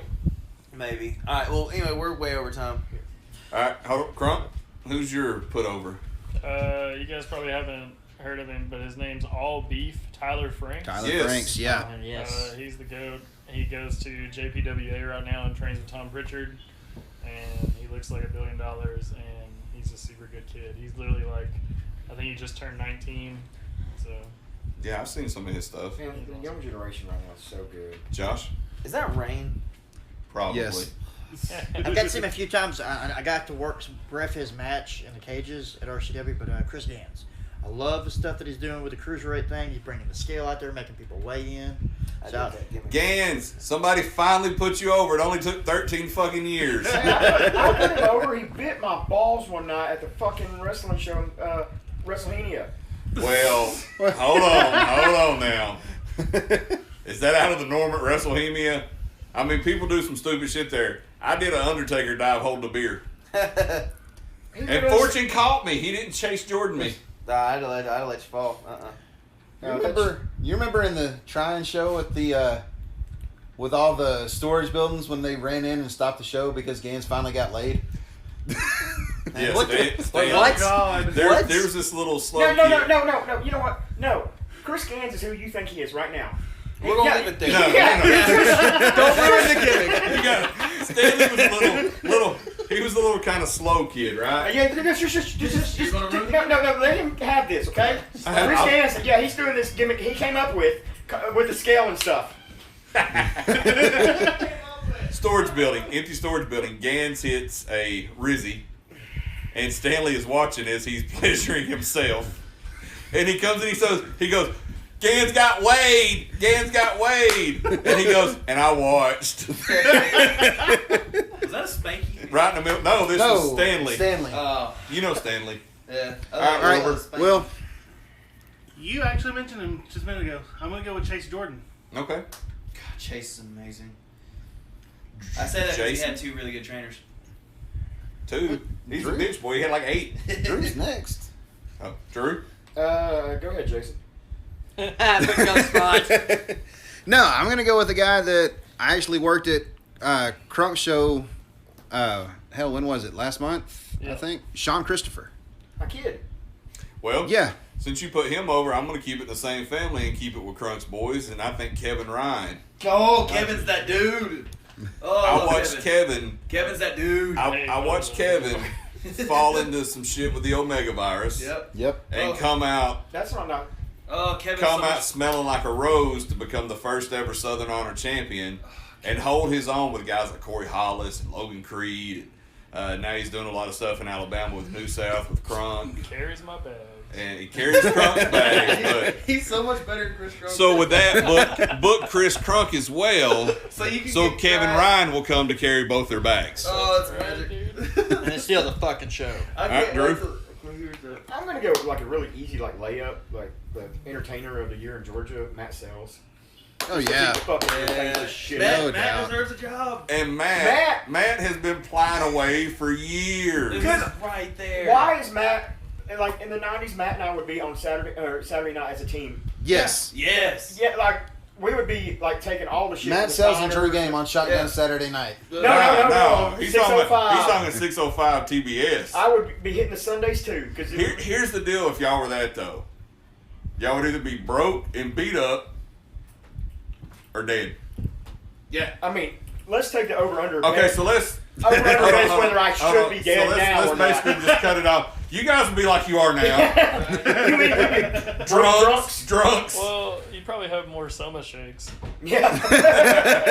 But I agree with you on that. I think Matt Sells. I always. And not only... He won Entertainer of the Year, but don't get it twisted. Matt can fucking wrestle. No, wait. Yeah. He won Entertainer of the Year going under the entire fucking Didn't year. win a match. He has a good Stone Cold impression.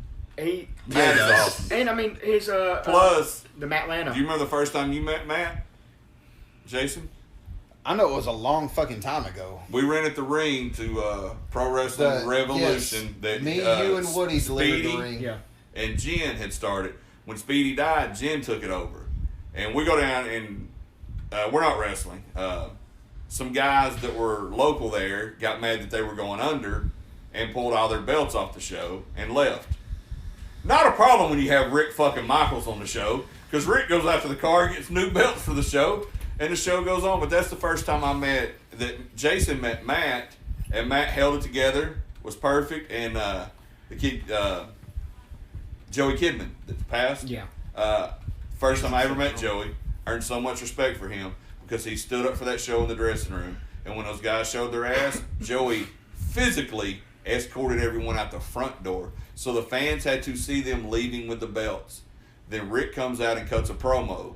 Joey comes out because Rick couldn't finish the promo. And it wasn't a promo, it was a straight shoot. He shot on every one of those motherfuckers. And dared anybody in the crowd that wanted to call him, to tell him he'll be waiting alone in the parking lot for him. Some shit that happens in wrestling. All right, All right, so Rick, what's yours? I already said mine. Who? Kevin Ryan. Okay. So that's going to conclude the Tales of a Shitty Indie Worker part of the podcast. And just like always, we went long. We did go long. Jason, Aaron, thanks for coming. Loved it. Definitely, it, man. thank Thank you. I got this hour and a half Harley ride home. All right. Well, it was good to see you, and we're going to give you a couple commercials and be back with some life lessons from Drew Game. Yeah, we'll be right back, guys. Suck it. This Saturday night, July the 11th, RCW presents Caution, 806 North 2nd Avenue, Chatsworth, Georgia. Doors open at 7, bell time at 8. $10 for adults, $5 for kids. 4-pack of tickets are only $25. RCW champion CJ Holloway against Landon Priest, the 6'8" monster managed by Logan Chase. Reunited, Thunder and Lightning, Chris Lightning and Chris Ganser take on the team of Beauty and the Beast, Nate Wild and Ethan Cage. Jake Mathis makes his return to Chatsworth, Georgia as he takes on fan favorite Dorian Crow. Former RCW heavyweight champion finally reappears at the RCW arena, Johnny Viper, as he takes on the Siniacal Paul Manson. And for the first time ever, ladies and gentlemen, Cyrus the Destroyer goes one-on-one with the savior of Southern Strong Style, Toby Elfin Farley. Ladies and gentlemen, this is a show you do not want to miss. Don't miss it. Be there. And we're back. So this is life lessons, but wait, there's not a whole bunch. There's not grown a... guys around. Where's the camera? Yeah. So I mean, we're gonna start this out. So we just listened to a great interview with a shitty wrestler. I mean, wait. A Yeah, shitty whatever. interview with a great wrestler. A shitty, Tales of a shitty person. No, he's better now. Tales of a shitty indie wrestler. He got better. He got better. He couldn't have got much worse. Governor. Oh, it's. You know, I think Aaron is one of my favorite people Aaron- in the business, though. I've had some of the funnest messenger or text messages with him. Yeah, and he was my best thrown together tag team With partner or without ever. pictures. Well, What are you talking about? Exactly. That's just like the answer I was going to give. Yeah. Yes. Just I can't he's tell you somebody how many he's somebody I love times. just to call, just randomly call. And everybody here's had that call from me. You know, hey, I'm just Yeah. driving. I'm just bored. You know, before I I discuss. remember one I that got went over that my phone head call. for a second. You left UEW. Uh-huh. Of course, you were double shot, and you were going to Pikeville. And you called me, and Drew and I both used to travel in North Carolina a lot, and we loved the restaurant. He calls me, and he goes, man, I just passed a cookout in Hickson. I was like, well, stop and get a plate. He goes, no, stupid. I passed a cookout restaurant, and I was like, what the fuck? There's a cookout down here? Like, no, I had to call you back. And I was like, Yeah. well, stop and get a plate. Then I hung up, and it hit me. I was like, wait a minute. It's like, literally, my music is hitting to go to the ring, and I was like, do you mean a cookout restaurant? He's like, yeah. I was like, where? He said, 153, right in front of Lowe's. I said, stay there, I'm on my way.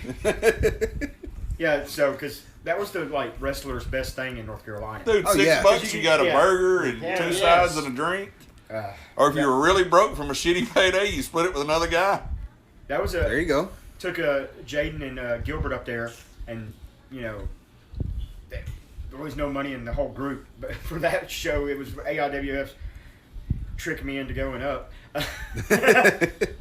But it was that's the weekend. Jaden and Matt Gilbert went whore hunting. I remember this story. Oh wow. Yeah. So, yeah. I love you, Gilbert. You're an asshole. So we're going to do life lessons. And unlike the last life lessons, we're actually going to try to be serious. So the life lesson this time is actually the difference between being nice and being kind. And I don't have my notes. Give me a second. Somebody sell for me. That's what happens Call when us you come Bob. unprepared. And we were prepared today. Right. We had notes, I mean, notebooks, he and he everything. said he knew exactly what was going Both to brought happen. notebooks. But Yeah. how you were saying the phone call about the cookout, Uh-huh.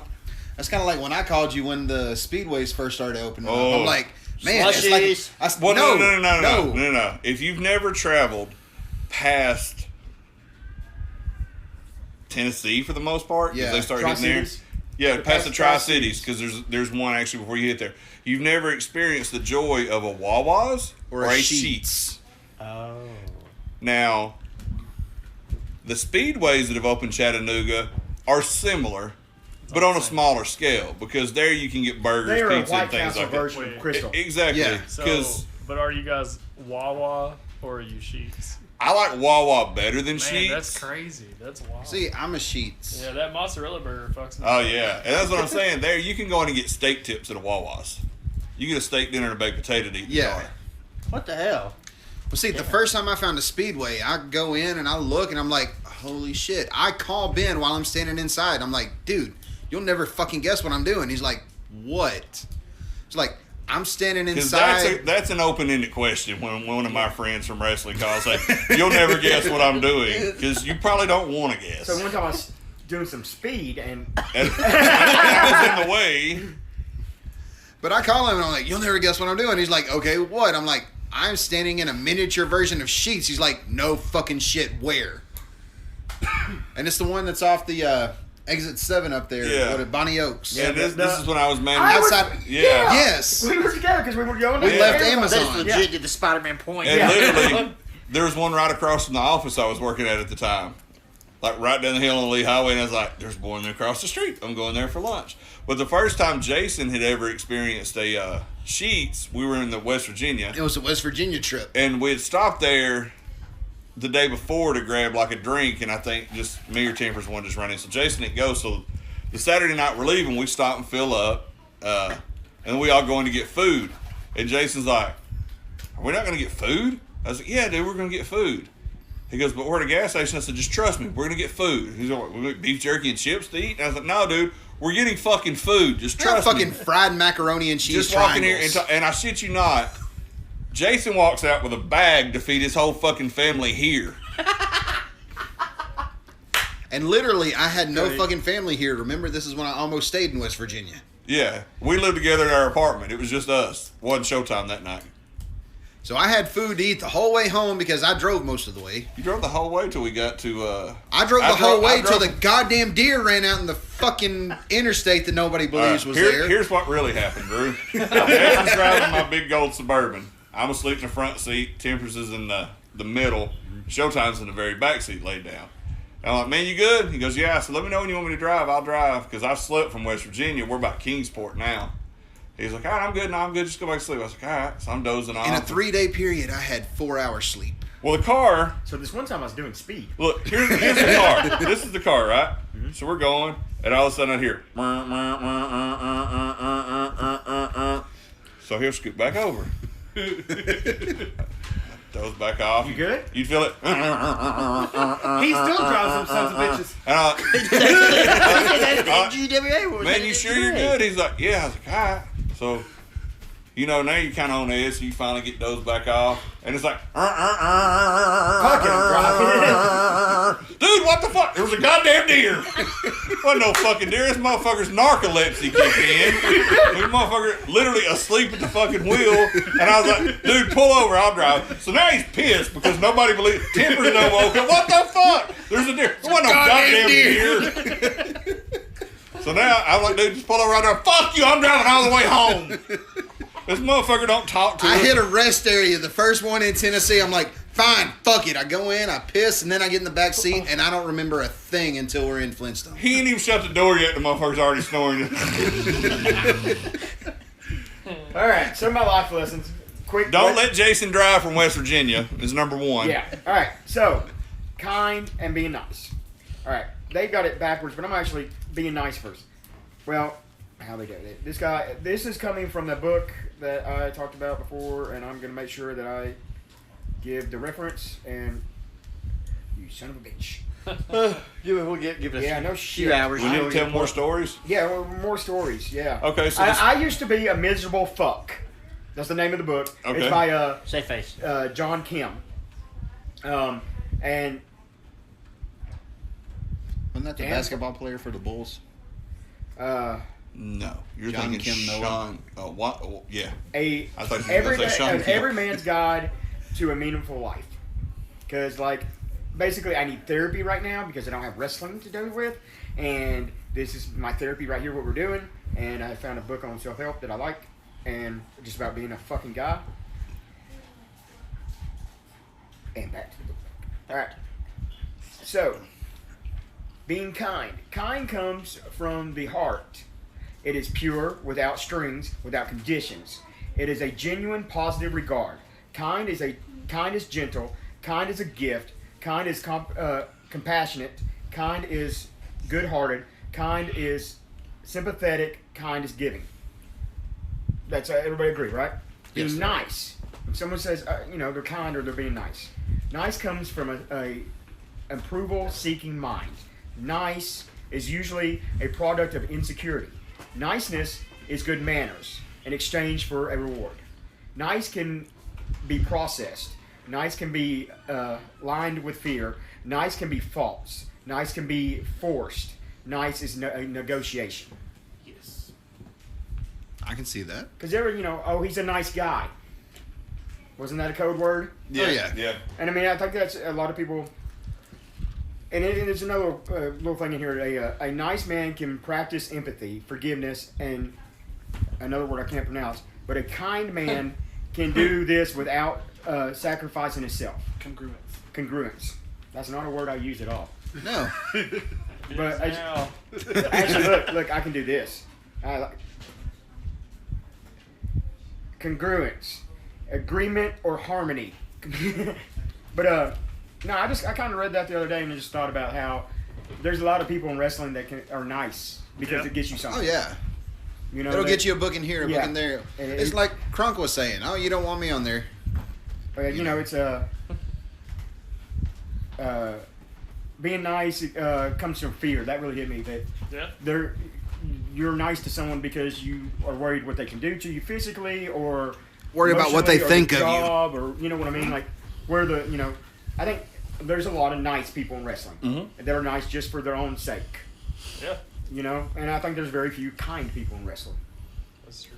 Like Brandon. We need more Brandon Collins. Brandon Brandon Collins. Collins is legit kind, and that's I was telling Josh and your wife earlier that one of the nicest compliments anybody ever gave to me was on one of these posts where I just posted like, tell me something nice about me, And I do that just for y'all to shit on me. Right. I know Tank's gonna come in with something. That's my that's why I do that. And former coworkers like, you're kind for the sake of being kind, and that's like the nicest compliment I've got ever. And I think that's more like we talk on here about being a decent human being. That I think that starts with being kind. Yeah, be nice if you have to be, but I mean, it's better than the alternative. I mean, it could start off being nice, and then you just kind of like keep it going, and then you can eventually be kind from being nice, I guess. I think it is. I think it's a trait you have to have. Yeah, you can't teach somebody to be kind. You can change to I be think kind. because people change. I agree with you to an extent. I don't think you can teach someone to be You kind. can't. Someone's got to teach yourself. Yeah. But once you're kind, and I hate to keep using him, but Brandon, for example, with the story I told about the money, Right. him and his wife are renting a home. I mean, they already had Owen. Yeah. They already had their first son. They're still making payments on their car, but he found the kindness in his heart because he loves me and he loved Jason to go out and take a $1,000 loan that probably cost them $2,000 or more Yeah, with the to pay back because of the type of loan he'd have to take and stuff like that. Yeah. I've been doing a lot of credit stuff. without ever even asking or accepting the money back. And like we try to this day Without like, ever batting an eyelash about it either. He and never thought never twice. even asked. Just he knew that a situation happened. We spent everything. I mean, literally, when I tell you, I think we had $2.18 between us left out of our paychecks. Well, it was what, $9? That was $980 something. My check was, I think, $700, and you had just got. No, I didn't have to have a bondsman. Oh. Because it wasn't. Honestly, when we got there, it wasn't an arrestable offense. Right. Like, that's why it was so quick, because they weren't even going to take me to the jail because it wasn't an arrestable offense.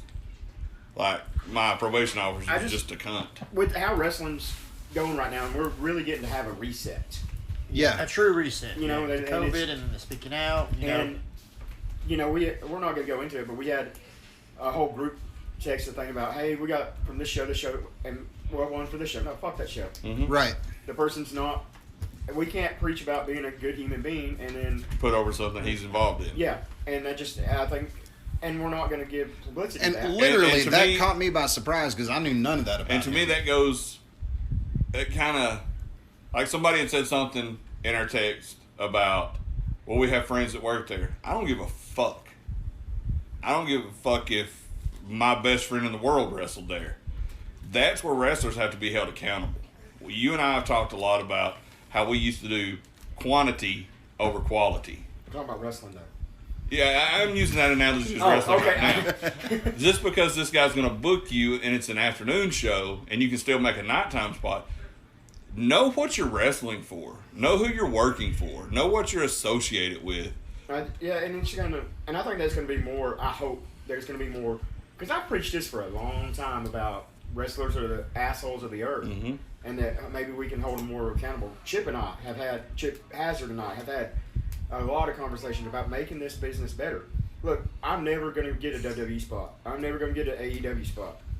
I'm good with that. Not really. It really bugs me, but I'm good with that. You know, I'm still going to probably wrestle until I'm 70, 80 years old because, fuck it, I just said I was going to one day, and that's usually how it works out for me. But it's like Ben has said in the past, you know, leave the business better than you came in. And I think that's, you know, and that's on you now. You know, you asshole, you know, controversial, you know, that's going to be on you sooner or later. Where you're fuck all that controversy. You know, you're talking to Crunk, and you know he had brought it up, and you said it, but I'd heard the stuff about Crunk. I did, but like I said, when I was released at TWE, I had heard a rumor that it was all Crunk, and Crunk had stabbed me in the back. So what did I do? I messaged Crunk, and we talked it out like adults. Yep. And at the end of the conversation, he said, "You've always been honest and great with me.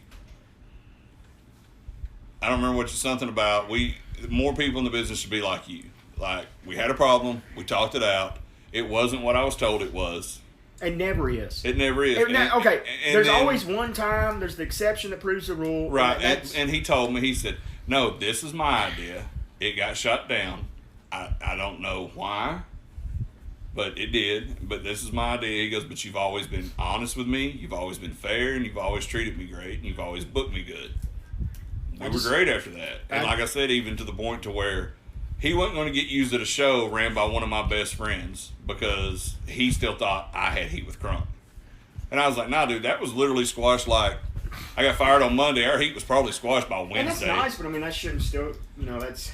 Well, that goes back to and I hate to use this word, but that kind of goes back to how people say the good old boy. Yeah.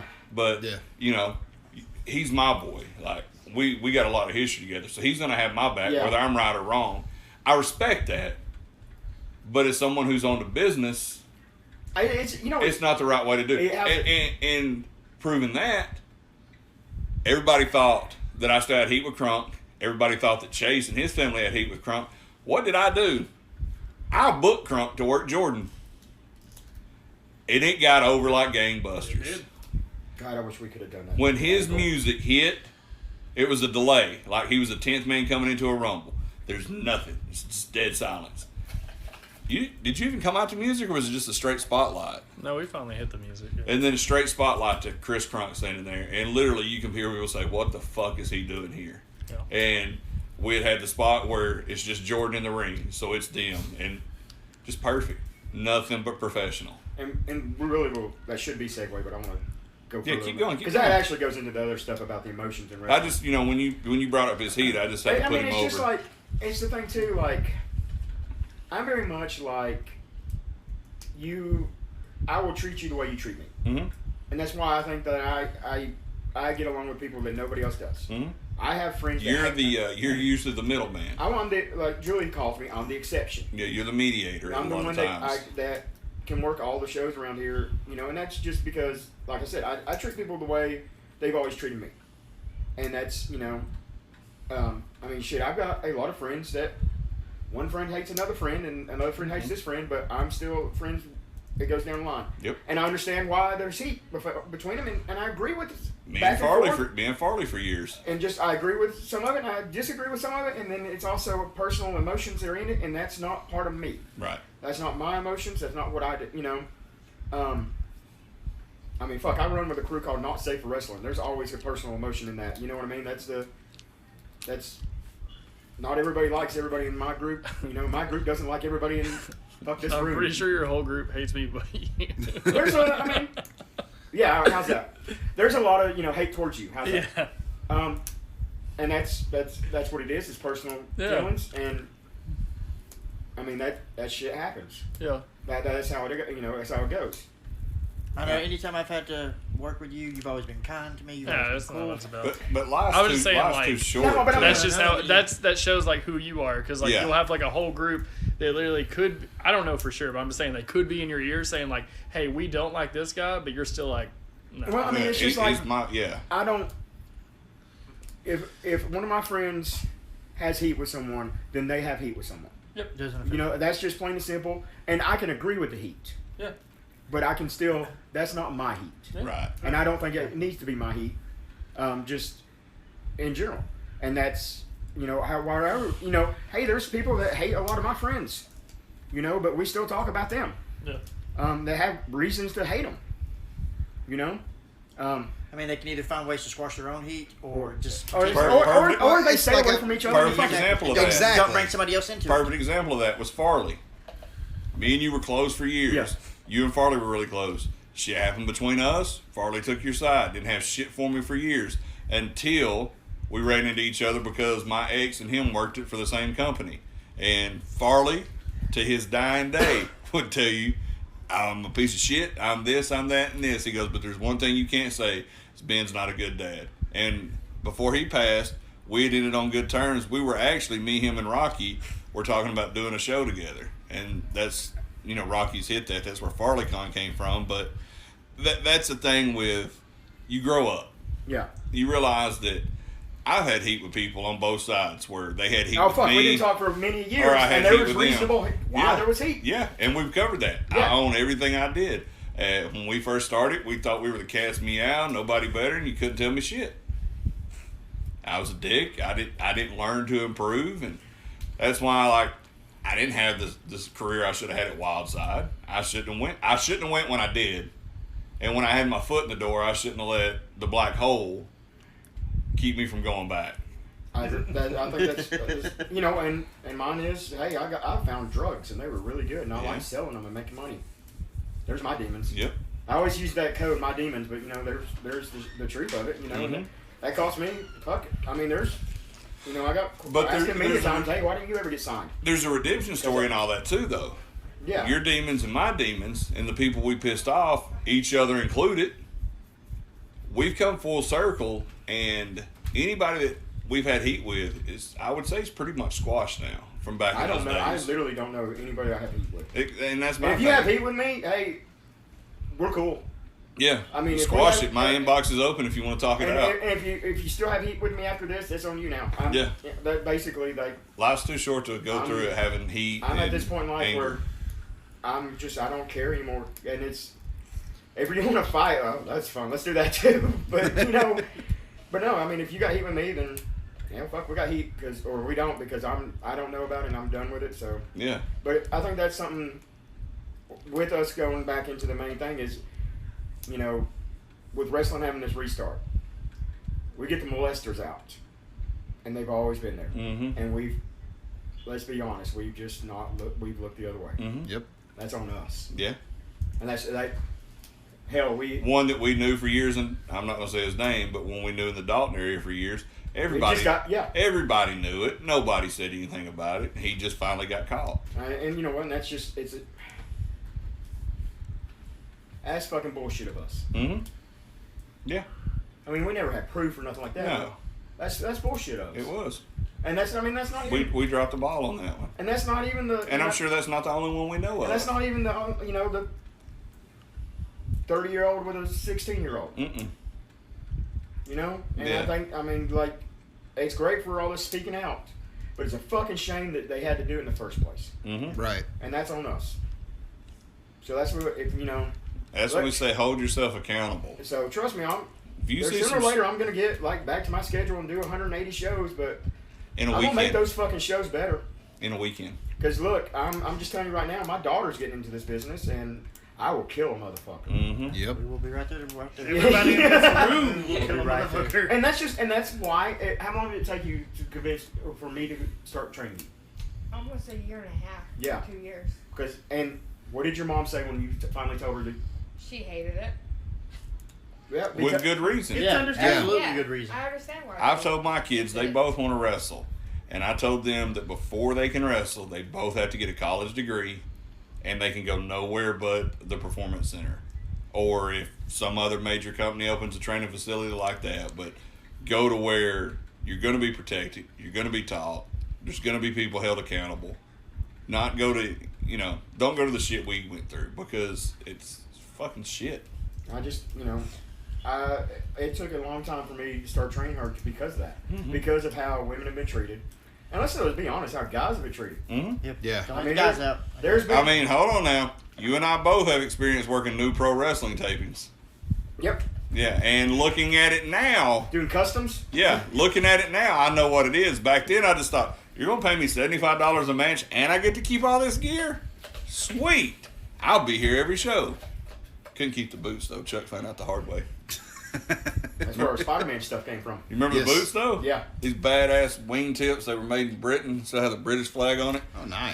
They told us you can keep whatever you wear. Chuck literally had Is that when he had 6 sets again? He had like Yep. 4 trunks and 3 singlets on. Sold the first pair of trunks he had on the Skull, and Skull wore them that same night.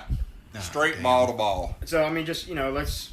I didn't really mean Not to the first go time into Skull all said that, that but that goes from, Drew getting us off centered. Huh. Let me hit all these points on here that I've got on my notes. We all have notes. Say hi, Rebecca. Hi, Say your damn name. I'm Rebecca Game, Drew Game's daughter. Hello. All right, so They all know you're Drew Game's daughter. Yeah, Yeah, I don't really use your name. You busting Aaron's balls. That's it. So we're gonna talk about that. We did live listens.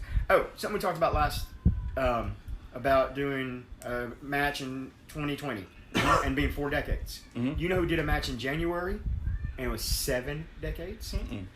Dory Funk Jr. No Wow. shit. What? Oh. Yep, he did a match in January to do his 7th decade, Wow. and that's him, Abby, Gypsy. Gypsy, probably.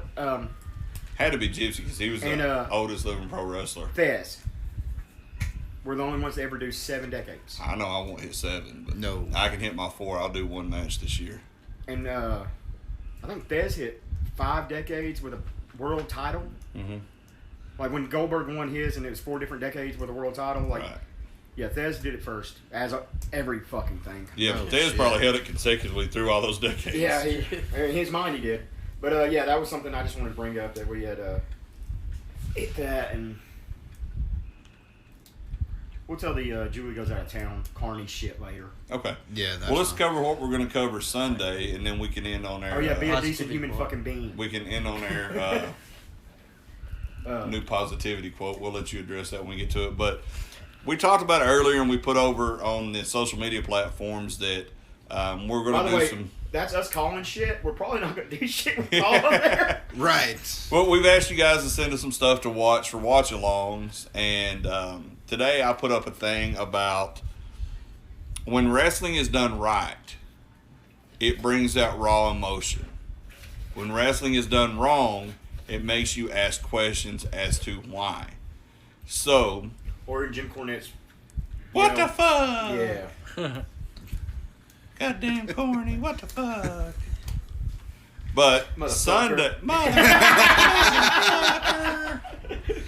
I hit the double cheese, double onion. You see, I've said that. I was shit. waiting. I was sitting watching for somebody. I knew Just it hit was up the going to happen. Double cheese, double onion. Yep. All right. So So Sunday, we're planning all of us to get together and do our first watch along, which well, was. it depends on how many bookings we lose because Crunk's here. But we're going to plan on getting together Sunday to do the watch along that Woody had sent us. It is the promo from Terry Funk leading up to the empty arena match with Jerry the King Lawler at the Mid-South Coliseum.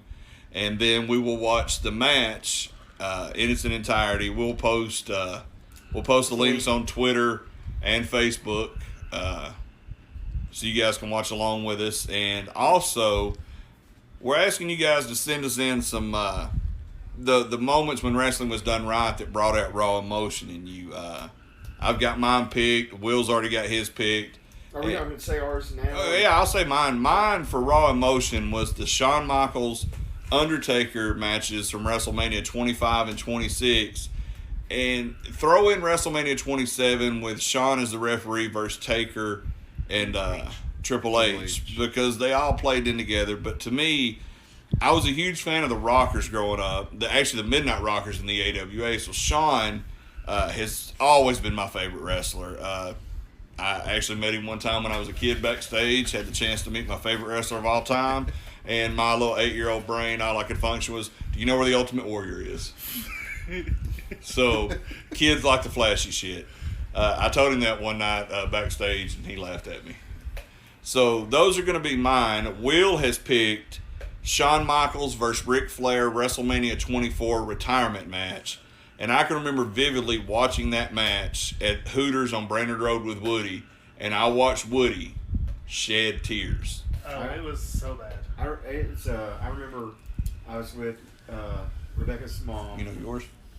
And What's yours? I had a friend of mine that wasn't a real big wrestling fan or nothing like that, but he used to be that that kind of thing. And just coming over to like drink with it. He's passed now, and just that I love you, I'm sorry, Yep. That's That moment shattered hearts of wrestling fans everywhere. I mean, And he's went on to say that he wished he wouldn't have done the TNA stuff after that. Yeah. I mean. Do you know yours yet? Something that just. Anytime I ever hear the word emotion in wrestling, I think of my great grandfather. Okay. And that's my great grandfather's Saturday mornings in Chattanooga area was wonderful. Oh yeah. Oh yeah. For those of you that are too young to remember, you would wake up. Hello. This was my Saturday, and I'm pretty sure it's gonna be pretty similar to Drew's. I would get up at 8 o'clock in the morning. I would watch reruns of the Dukes of Hazzard. Daisy Duke. I would eat. Then you would watch the good cartoons, and then at 11 o'clock. Actually, take that back. You would watch Looney Tunes from 8 to 9. At 9:05, they had NWA Power Hour, hosted by Paulie Dangerously. You would watch that. And later on, Hayes. Yeah, Michael Hayes and Missy Hyatt. Then you'd watch another hour of cartoons. Then at 11, on our local Fox affiliate, started a 5-hour block of wrestling. I don't remember the exact order, but it was Jody Hamilton's Deep South Wrestling, Continental Wrestling from Alabama, Lawler and Jarrett's Memphis Wrestling, WCW Worldwide, which at the time was the show that you got the big matches on. Yeah, you didn't get the big matches that's the on. one where the Midnight and they went the whole hour. Midnight and Rock and Roll. No, it wasn't. Midnight Fantastics from Fantastic, Chattanooga. From Chattanooga for the U.S. titles. Wyndham and Flair also went the whole hour time limit draw for the world title. And that's where all your big matches. Workhorse. That was the main event, the workhorse show right there. Yeah, and they would always say, if it goes under the time limit, we have standby matches. You never seen the standby matches. But that's where in the NWA you got all your big matches. The 605 show on Saturday night was squash matches to draw you into your local markets. And I literally remember the first match. Not maybe the first match I seen, but like the first main event of that show. It was Wild Eyed Southern Boys versus somebody. And I'm like 8. And I tell my great grandfather, those guys are going to win. because the other guys didn't get any ring music. I'm 8. But I just remember. Do you remember the last show on that hour in the 5-hour block? No. Joe Pedicino, Gordon Sully, Pro Wrestling This Week. Or This No, Week the in whole- Pro oh, Wrestling. yeah. If you don't know what that is, look it up. It's online. It was a show that recapped every territory in 1 hour. Nice. Yeah, and They it would was- show clips of Pedicino matches. just passed, didn't he? Who? Pedicino. Yeah, Pedicino passed. Not that long ago. I don't remember if it was in. Yeah, he passed in 2020, and Gordon Sully passed in 2001. Yeah, something like that. And my first night at Wildside was the night Gordon Sully passed because we had to go out and do a 10 bell. It was the only camera time I got that night. But I just remember my great grandfather. He had a speech impediment, and just old country. Y'all have been from around here. It's just one of those. Just a guy can't talk right country. You know what I mean? Yeah. I can't remember like this so long ago. I Yeah. can't remember how he sounded. He passed when I was 11. Right. And like he just, I knew he had a speech impediment of some type, and I don't know if it was a list, but it just. You remember that part? I remember of it, that yeah. part, and he would yell at the TV and yell and holler and just he Yes. believed, and it was just like I saw that emotion from a guy that had no other emotion. You know what I mean? Like this is a man that was born in 1911 that grew up a sharecropper during the Depression. And they had Hardened him. They had 11 children, and only 3 of them made it past a month old. This is a man that's like seen hard times. And still, I mean, and it wasn't like we were rich then. I mean, we lived. I mean, like I joke about being an organic farmer because we couldn't afford pesticides.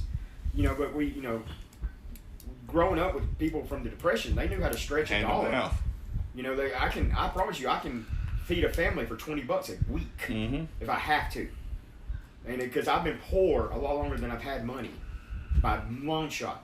But I remember this man that was just a stoic Southern farmer, just years of, sun on his skin and all that, always had overalls, all the time.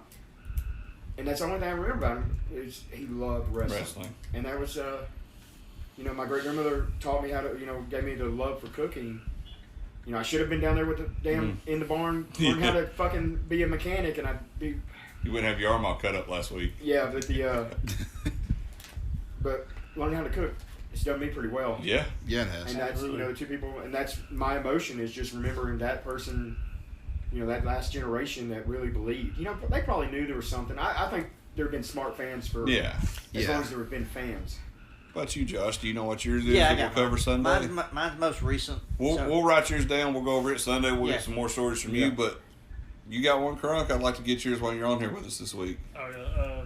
So I always liked wrestling. I wanted to be a wrestler, but I didn't really like. I was like, I'm small. Like I don't really care. I probably won't be a wrestler. But and since I'm younger, mine's way different. But Royal Rumble 2003 is Kurt Angle defending the belt against Chris Benoit, and it's Chris Benoit's like first title match in WWE.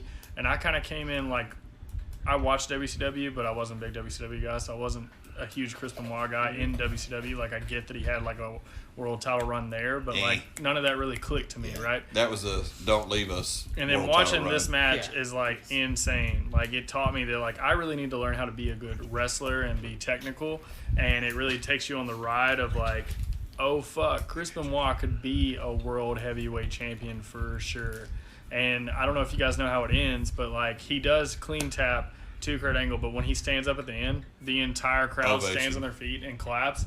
And like He cries. he's like crying his eyes out, and like I'm crying my eyes out every time I watch it because like I know you're not supposed to say him, he's like taboo, but like Chris Benoit's like one of my favorite wrestlers. We'll talk of about all that. time. I can separate the last. I week can of his separate life. what happened from who he was as a competitor. And I watch like everything he does and like study it like tremendously because I'm very like passionate about like intensity, and like he had it. Yeah. And of course Kurt Angle was the man. Like yes. There's no one like, because he could actually kill you if he wanted to type thing. Like if he turned it on and like for real wanted to put you where he wanted to put you, he could. There was no one that at that time that could stop you. Right. There Right. was. Brock Lesnar was a man-child at that time. Mm-hmm. And Kurt owned him at 19. Yeah. Oh yeah. Yeah.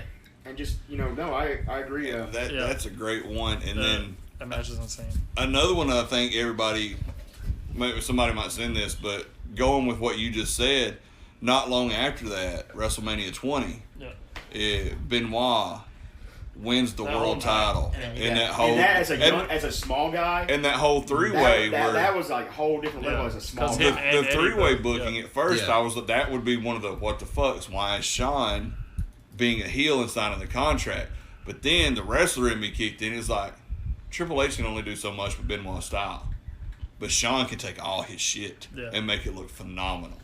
And then at the end of that match, we were there watching it together. Yep. I'm crying. He's crying. When Eddie came out, fuck, dude. I just got cold chills talking about it. Yeah, I'm just literally getting goosebumps right now. It's such a shame that he ruined his legacy and just. That does suck. Yeah, that does suck. But, like you said earlier, I'm also a huge Dynamite Kid fan. And I can separate Dynamite Kid from Tom Billington. Yeah. Because Tom Billington was a despicable fucking human being his whole life. Don't just read Brett's book. Read Dynamite's book. He tells you in that book that he's a piece of fucking shit. He talks about pulling a shotgun on his fucking wife and his kids. Reading that book did not make me think any less of Dynamite Kid. It made me think a lot less of Tom Billington. Yeah. Why is it? I mean, wrestling's such an odd thing that like someone like an actor that Well, I don't think it's really necessarily wrestling. I think it's what we were talking about a couple of weeks ago about men are too proud to say we need help, or we're too proud to say I love you. We're too proud to show emotion. We're too proud to be vulnerable. We're too fucking proud for our own good. Till finally, when the shit hits you, you fucking snap. Yeah. And that goes right into be a better human, be a better parent. Be kind, be loving, be considerate. Yeah. Crunk, do you have anything that pops in your head that you're like, what the fuck were they thinking when you seen it? This is kind of probably a different take on this, but so I mainly watch Japanese wrestling, so that's kind of love Japanese wrestling. Yeah, that's all I watch. Proud member of New Japan World. Yeah, same. And so I'm a huge fan of Shibata. He blows my mind. I've watched his whole career all the way through the MMA, Young Lion, everything. And I'm obsessed with him. I think he's so good. I don't know if you could tell, but when I used to wrestle, I used to just wear black knee pads, black kick pads, black trunks, because Young Lion style. I wanted to be a Young Lion so bad, and I was obsessed with it. And no one around here at the time really it had any interest in Japanese wrestling. Yeah, because you were doing this before the big New Japan. Yeah, you were doing this before the Bullet Club boom. I always say that. Was into it, so yeah. If you wasn't around somebody or you wasn't into it yourself, you thought Japanese wrestling. Maybe you watched some of the old Steiner stuff, and you thought it died until the Bullet Club came in. But that's how I became friends with Jake. We actually didn't like each other when we first met because we're kind of very similar when it comes to talking. But then we found out we both like Japanese wrestling, so we clicked like that. But so Sakura Genesis 2017 is his title match actually happens. It's a big deal. He's wrestling Okada for the belt. I don't know if you guys have ever seen this match, but it's his last fucking match he ever had because he headbutts Okada so hard. He gives himself the most insane brain aneurysm ever, where he can never wrestle. He couldn't walk. He couldn't do any. He had to relearn how to walk, relearn how to do everything. And that headbutt, every time I've watched this match 100 times, but every time it happens, I just die inside because it's that quick that everything that you work, because he worked his ass off to get anywhere. I act like I work my ass off, but I don't do a scrape of what these people do in Japan to make it through the dojo and stuff to get there, and just everything's gone in that split second, and he'll never wrestle again. And it just it blows my mind. That's the most what the fuck how quick it could happen. Me doing one thing I do. Something he did. Yeah. All the time. It wasn't that's the first headbutt he ever did either. He headbutts in every match. I was the same way when it was that totally no hands up, no anything. It's just straight headbutt. Yeah, and he does it every match, and he shouldn't have been doing it. He was doing it in 6-man matches where you're supposed to take him off. And so it hurts because I could do that. Anyone could do that. Any of us in this room could do it. if you're trying something like you work your ass for, I could accidentally like super kick someone too hard one day, and then they could never wrestle again, and that blows. I'm like real big. Like if you know me, I feel like you guys kind of do, but like I'm super big on safety. I'm very quick to tell a motherfucker no when it comes to like them calling something that I don't think is safe or something I don't want to do. I don't care. And I also try very hard to never. I don't think I've ever hurt anyone like on like actual hurt. Right. But it just blows my mind I mean, let's look. I mean, Ray and Menace were wrestling, and they went for a crucifix, yeah, and Ray broke his leg. yeah, it could happen on anything. And I mean, that's just It literally takes a second. and that's something that just Smaller. Well, like we were talking about earlier with Aaron, he gave me a Russian leg sweep off the second rope, and we over-rotated, and I literally landed on my head, and we wrestled 15 minutes longer. And I don't remember anything till Sunday. you drove to Walmart. And, Yeah. Right. Anything can happen. Is like I mean, Drew got to meet Masala about 3 months before he passed. no, it was way before that. Are you sure? Yeah, because they. Because I thought that's why Gordy's got delayed was because he died, and they brought Gordy in after he passed.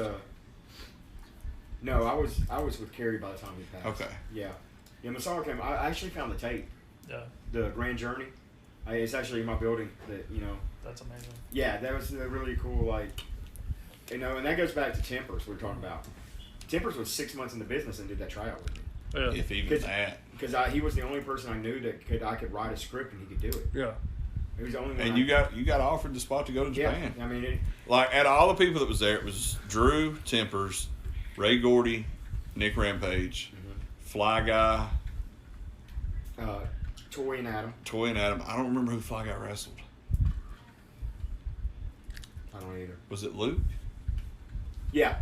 Luke Yeah, Johnson. Johnson. So out of all those matches, the only people that got offers were Nick Rampage. Turned it down because Nick is another Brandon Collins. Yep. Nick, great guy, Yeah. kind. Yes. You'll never hear anybody in the business say a bad word about Nick Rampage. Gordy, of course, this whole tryout was set up for Gordy. But I was with Drew when Terry come up to him at the bar. And one of 2 times he ever said Drew. yeah, we're standing there and he goes, Drew, y'all come here. So we walked over there. At First he said, hey, y'all come here, boys. So we walked over there and he goes, hey Drew, got a question for you. You want to try out to go to Japan? Drew's like, yeah, that'd be great too. Because we had already had a guy that told us he was gorgeous Gary Young from Texas try to book us on the Texas loop. Yeah. So after that, we're just like, yeah, what the fuck ever. And plus, you still want to be that, like, sure, Terry. Then he's like, no, I'm serious. Yeah, okay, Terry. He goes, hold on a minute. Hey, tell you some bitch.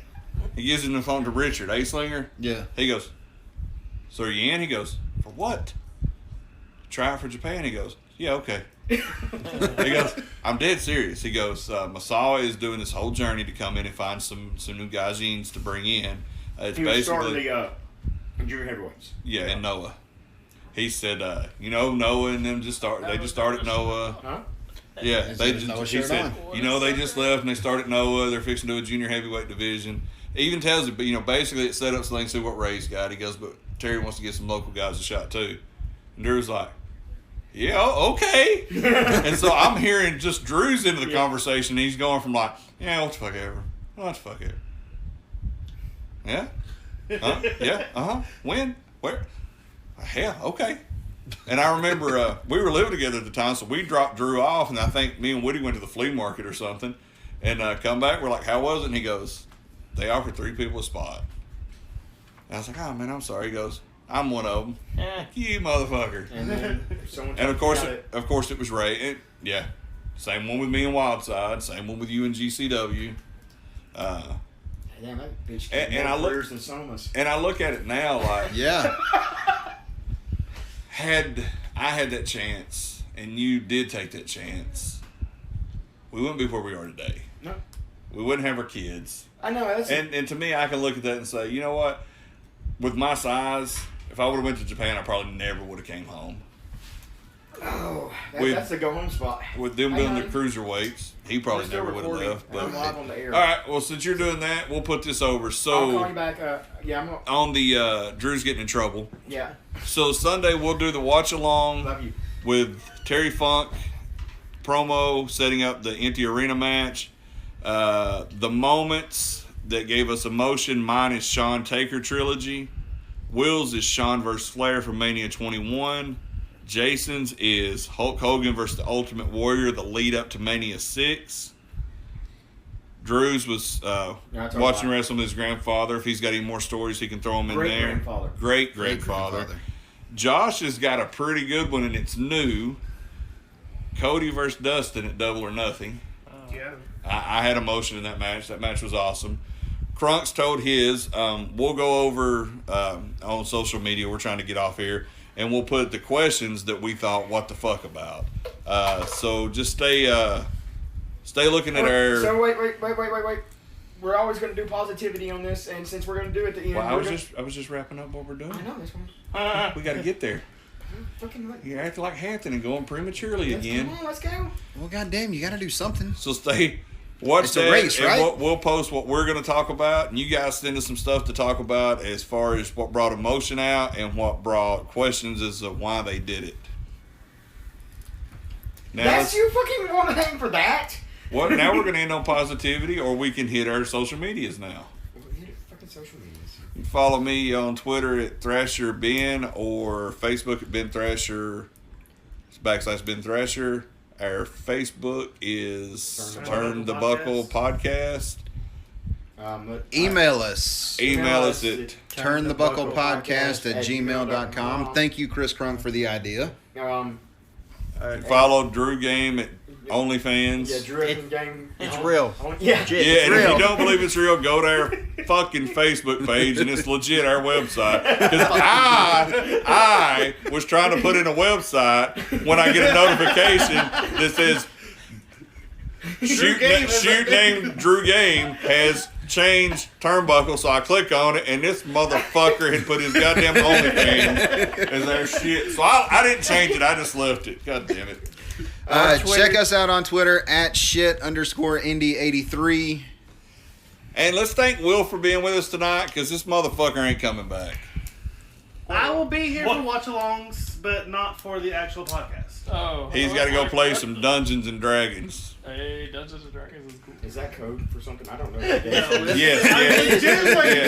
If I Josh, know a lot of keywords. if Josh isn't No, here wait, Tuesday, we know what it's code for. All right. Josh isn't smart enough to play Dungeons and Dragons. D&D is not drinking Damn, and you just driving. burned. Huh? It's not drinking and driving. Not drinking and driving. That's not your I kind don't of do that. D&D. No, I okay, don't do good, that good. actually. Anymore. No. Or any less. All right, so we're gonna end every Oh, wait, show. what is yours, Chris Crunk? What, Everywhere? you I'm gotta, Chris Crunk on everything. You got It's- OnlyFans? my girlfriend does. You What? follow it. I get that money. have you seen Tommy Henry's OnlyFans? I know you're working. I laughed my ass off when I seen that picture. Tommy Henry is a strange. He is, but I like Hey, I put my Tommy. snowman picture on there. I like Tommy. Yes. Hilarious. All right, so we're gonna. Positivity pull out. Yeah, I was gonna let Drew introduce Yeah, the new so segment. it's gonna be the last one. So since we're 12-year-olds, we've got to make the fun things. We're gonna call it positively pull out Drew. because none of us know how to. Hold on. Okay. I was about to say, Jason is really concerned about what pull out. He thinks it's a couch. That is a couch. He takes Marilyn and asks, he goes, why are we having a positivity couch? And I said, what do you mean? He goes, I don't understand. A couch is a pull out. I said, I'll explain later.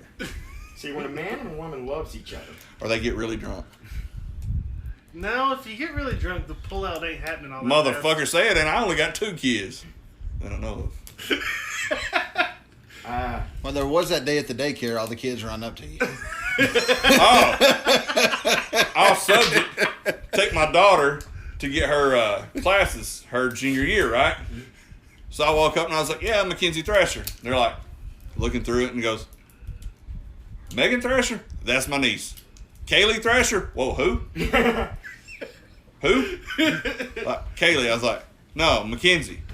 Get Mackenzie. We walk by. She goes, did you see a ghost? I was like, what does my Kaylee Thrasher look like? Dad, she's mixed. So my eyes are like big as sausage, and I was like, what her mama name? you know how many kids I've found in wrestling shows? Crunk, you've been there for a lot of them. I find my kids everywhere. Yeah. I have a positivity pull out. Go ahead. I don't really know if this counts, but I'm just gonna do one.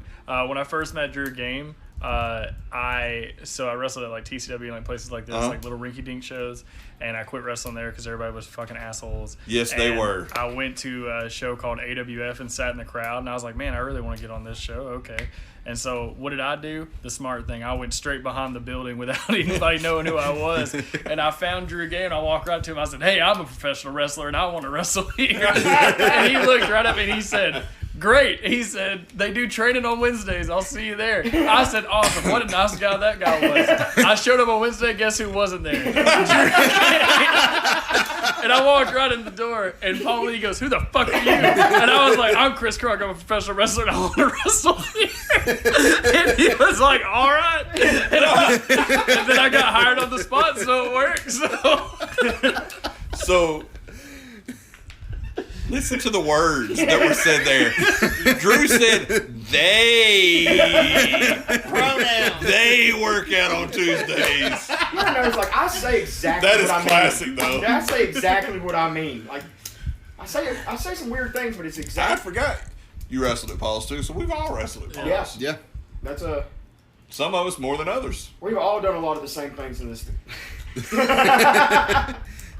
Crunk cut his eyes at that one. So Before we do positivity, I think we should get Crunk back when he can come and do a shitty wrestler, of course. in-depth on the shitty wrestler with Crunk. Yes. But I mean, oh fuck, there's no bookings right now. Never mind. Pull out a well, I have two you guys are bookings, staying a little busy. so you can have all mine. I'm booked Hey, every Christmas Friday and Hey, Saturday I've until had- September. I've had 2 matches this year. Must be nice. I've had a fuck ton, and I hate all of them so much. I just, it's just I haven't looked for none, and just I enjoy it right now. You gonna end it? No, I can, I guess. Yeah, I you don't, end I don't have nothing. Anybody got a really good positivity? Well, last week, it was always about the support that Jennifer and Jason gave me to help me to where I was with my son. But, this week, I've got to go with good health. That's always something to always have, have good health. I'm dying of kidney stones, so I can't go with that. Wilbur? But yeah, health is important. Yeah, Honestly? it's vastly important. Yeah, gotta live. Mine right now is this. Yeah. I mean, we decided yesterday. You live a dark, gloomed life, sir. But Right. think about it though. We decided yesterday to do a Facebook page. 24 And hours. to change Hang on, change this the is- whole format of the Right, well, podcast. this is- Actually, Sunday. Yeah, Sunday. Yeah, starting Sunday, But everything was up yet. I get what you're saying. I say, why don't we do a Facebook page? Between all of us collectively, we know people everywhere. Right. 24 hours, 100 likes on the page. I mean, yeah, I may be... And people reaching out. Right. Right. I may be stepping out of being in the podcast, but I still plan on being a part of it. No, Well, you're not really Yeah. stepping out because you're, You had something else that you were planning on doing. Right. well, straight up, you're basically in charge of the Facebook. You're Yeah. going to keep in touch with all of us. I think Drew and I post every now and then, but for the most part, when I go back on, it's posted by Will. We're going to be doing the watch-alongs on Sundays that you'll be there Yeah. for. Anytime, like a pay-per-view, if we do a pay-per-view review, it'll be on Sunday you after the there's going to be a pay-per-view. time it's just like, hey, let's go fucking record. Because that's Yeah. what it's going to happen. Right. But I mean, that's just, like, this is, I joke with you, but Drew and I have had this talk off camera about how much this helps us. It no, helps. I swear to God, this is therapy. Like, And this- Yeah. Drew had said something earlier off air about getting ready to turn 40, and he's looking at things different. And he asked me if it was the same way. I was like, yeah, I had a hard time turning 40, like a really hard time turning 40. After a few weeks, I was like, shit, I didn't die, so I'm good. So then you kind of just you think of all the things that you have, Right. and this is a way for us for Drew and I to get to spend time with 3 of our closest friends, and also our kids get to spend time with their friends. especially in this damn pandemic where they don't get to go have fun and go And, whatever. and we're getting to spend time with all collectively of our kids, because that's the way, I told you, I look at Drew's as mine, I look at Davey as mine, I look at Emmy as mine. Like, all those kids are mine, just like Drew feels the same way, Jason, Josh, and even you, because, you had made a comment about the Yeah. teaser about leave my stepkids alone, Not really. and I was assuming you meant every one of the kids that Yeah. were here. And but no, you're as long as we got a show, you'll have a spot. And I mean, but look at how it's. How quickly they just went, hey, hey, we need a. By the time I saw yours about a email, and in the post it was like, hey, we need an email. I sent them the email and the the Yeah, I password. mean, it was that quick. Yeah, and Jason had shared what you sent on Twitter about this, that, having this, asking the suggestions, and so far we've got some. I mean, just it's a fun adventure. I mean, fuck, it's 100 people. It's nothing. Realistically, we're the shit show. We're the Yeah, we're the. but, But and I'm what not- happens when we make it a brand? Yeah. What happens when we But venture out? If nothing else, it's just we'll look back and like. I mean, being morbid, one of us is going to pass sooner or later, and we're going to Yeah. get to listen back to these shows and be like, hey, we've got some stories. We'll all be there forever. Yeah. Well, no shit. This whole thing started me and Josh sitting in his bedroom recording just to shoot the shit. Yeah. Or if you want to go even before that, you called me one night and said, hey, you want to record a podcast? Yeah. Just come over. And it's just, I mean, it's nice living in this gated community where we can, have neighbors like this. Exactly. I thought about, so a main reason why I was like hitting you guys up to come is because I'm not really close with like any of you guys, and I am super fascinated with wrestling and like the local scene, and it's like an easy way to learn like just the stories that There's you a guys lot have. of history in this It's a place. lot of Exactly. And we were a lot like you. Yeah. And sat under the tree and listened to all these old guys. And we Yeah. got like, Guys that have been on TV and we made got money like and travel. really like, Yeah. we're never was it. We got to listen to has-beens. It was really Yeah. cool, Yeah. Like it's cool to learn these things. Like I never knew there was like a all-star wrestling on the same driveway of like an OCWA. Yeah. Like it's cool to hear those things because like I never even knew that stuff like existed. And And you there think was- there these was- promotional wars. Some booker gets pissed off, he gets fired after a big show, and then goes opening his own other show. Yep. Yeah. What a damn bad promoter. I did the same thing. But it happened like What I used to call the Chatsworth double shot. no, yeah. What I used Yeah. to call, that booker got pissed off. Hey, when you open the show, let me know. It was And like the yours is Chatsworth probably like double mine. shot. You I had would no leave intention of RCW and go opening a to show another show right beforehand. down the I road. showed it 3 shows later because it was the worst.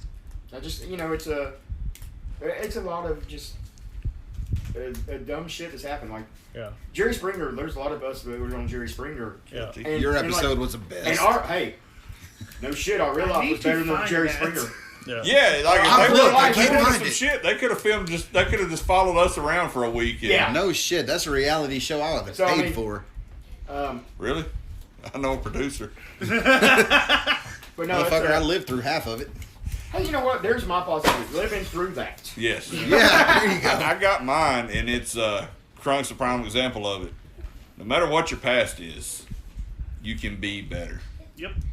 Own your mistakes, admit your mistakes, fix your mistakes, move on from your mistakes. And Don't constantly be a mistake. I can go with that. And it's not, and actually, with Crunk, and it's from us too. I mean, it's not just mistakes you made. It's where you came from, stuff that mistakes that are not yours that you had to deal with, and they're coming, learning from bad examples. Yeah. I think that's very important. Yeah. That people never talk about, like, why are you good? Look, I'm a good dad because I didn't have a fucking dad. Yeah. And not that long ago, someone came out, hey, I could have been your father. Well, guess what? I'm 40 years old and I'm good fuck. Well, it's like I always said. I would just want to do better for my kids than I had That was when I was that's younger. what I was going to say. Anybody that knows me knows I had a great dad, Yeah. great childhood. But I had a great childhood. I want my never- kids. Right. I want my kids to have more, to have better, to be better than I am. Because I'm a fuck up. I fucked up so much shit. We know. But two things We I didn't. told the stories. But two things I didn't fuck up was my girls. No. Well, see, I said that to Emily the other day. That I didn't because- fuck up my girls. I appreciate that, buddy. Well, no, something similar to it. Hey, be hey, better there's a than good chance that they could have been. just be better than me, Yeah. because she really does not like her biological father. Understandable. And honestly, she said whenever the adoption's finalized and the court date's over with, I'm gonna text him and just blah, blah, blah, and this, that, and the other. I'm like, no, don't do that. I said, just let it go. Be a better person. Be better than what I am.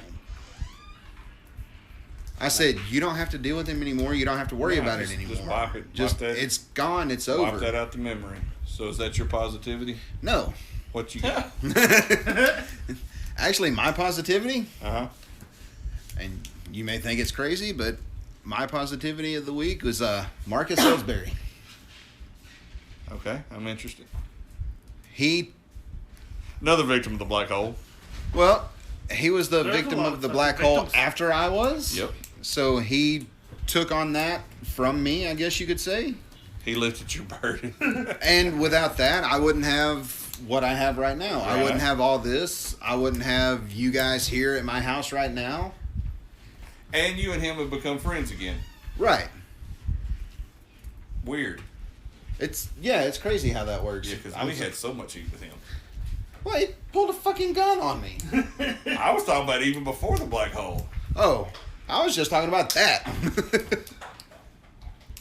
Legit, we pull into our driveway one day, get out of the car, he pulls right in behind me, pulls his gun out and be like, now what the fuck did you say? And I told him straight up, I'm like, this is what was said, this is what she told you, you're a fucking idiot for listening to her, and walked in the house. Yeah. And Ben's just standing there going, God damn. What happened? I'm really like, what the fuck happened? That's me street shit right there. But then I'm like, first of all, before you tell me what happened, put your gun in your holster. Thank you. All right, Rebecca, you got any positive thoughts over this week? I've had positive thoughts, but I can't think of them. There you go. What about your Abby shout out for her? Yeah. The paper. Oh, it's a whole story. Like, it was just Abby just, like, having that moment of We'll just throw it in Sunday. yeah, just being Oh. upset and all that. But Remember, Sunday is still a podcast, so you have to have another moment of positivity. Okay, I have one. All right. Talk to people because you never know what you might encounter. There you go. Very good. Yes, Very because deep. I was literally in a backseat of a car and I had a polite conversation while stuck in the car traffic with a person beside me. is that not my kid? Yes. Talk to a fucking stranger. All right, guys, we're done for the night. We're all going home. We got to work tomorrow. And All right, well, Not me. we hope you enjoyed the first Turn the Buckle podcast. Chris, thanks for coming over. Yeah, dude. Yeah, thank you for coming and Definitely. hanging out. We'll try to get you on for Tales of a Shitty Indie Worker part. Join us Sunday. Yeah, be back Sunday. This will be up first thing in the morning. Sunday will be up first thing Monday morning. And even though it's a watch along, watch at your own speed. When we say play, push play. Give us Or some feedback. not, just listen to us talk shit about it. Either way. Oh, And for you young fans that's never watched this match, watch this match. have you seen it? Yeah.